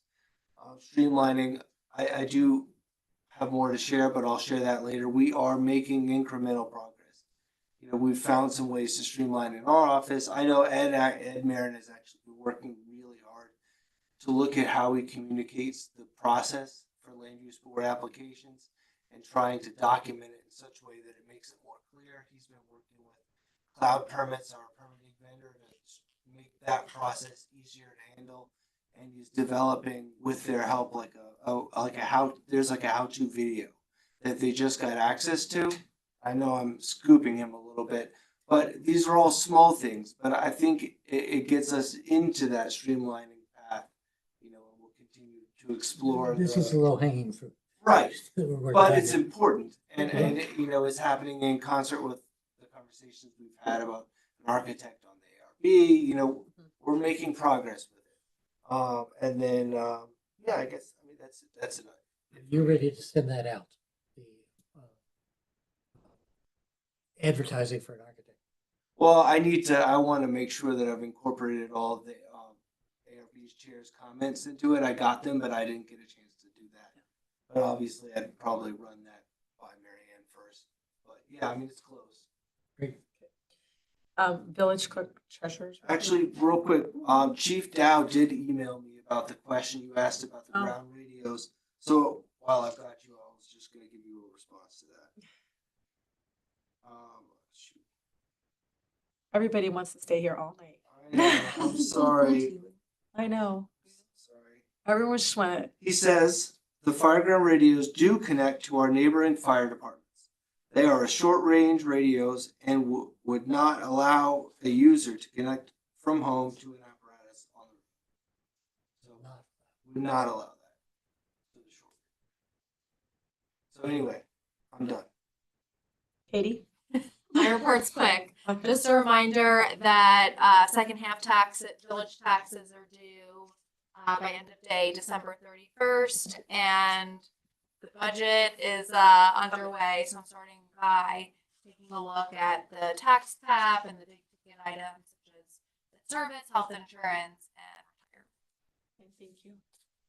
Marianne? Yeah, just quickly, I usually don't report because we don't usually have lawsuits, but we do. One was started this week by Jeremy Klausner. He was the guy who was here tonight. He brought a suit against Ed Marin, Cesar Manfredi, the planning board, the village as a whole, and Varma. And he's seeking to compel the building inspector, well, the suit is seeking to compel the building inspector to make a determination as to whether Varma's proposed use is a permitted use under the zoning code and whether the specific standards for traffic in the MFO district supersede the general traffic standards for special permits. That there's an order to show cause we're supposed to be in court on January 14th. Thank you. What's the timing on it? January 14th. I just said January. January 14th. 14th. Yeah. Do review of action items? Anything? Fix the video? Yes. Yeah. Okay, I'm gonna make a motion to adjourn. Why can't I think of the word? Because I'm tired. Do I have a second? Second. All in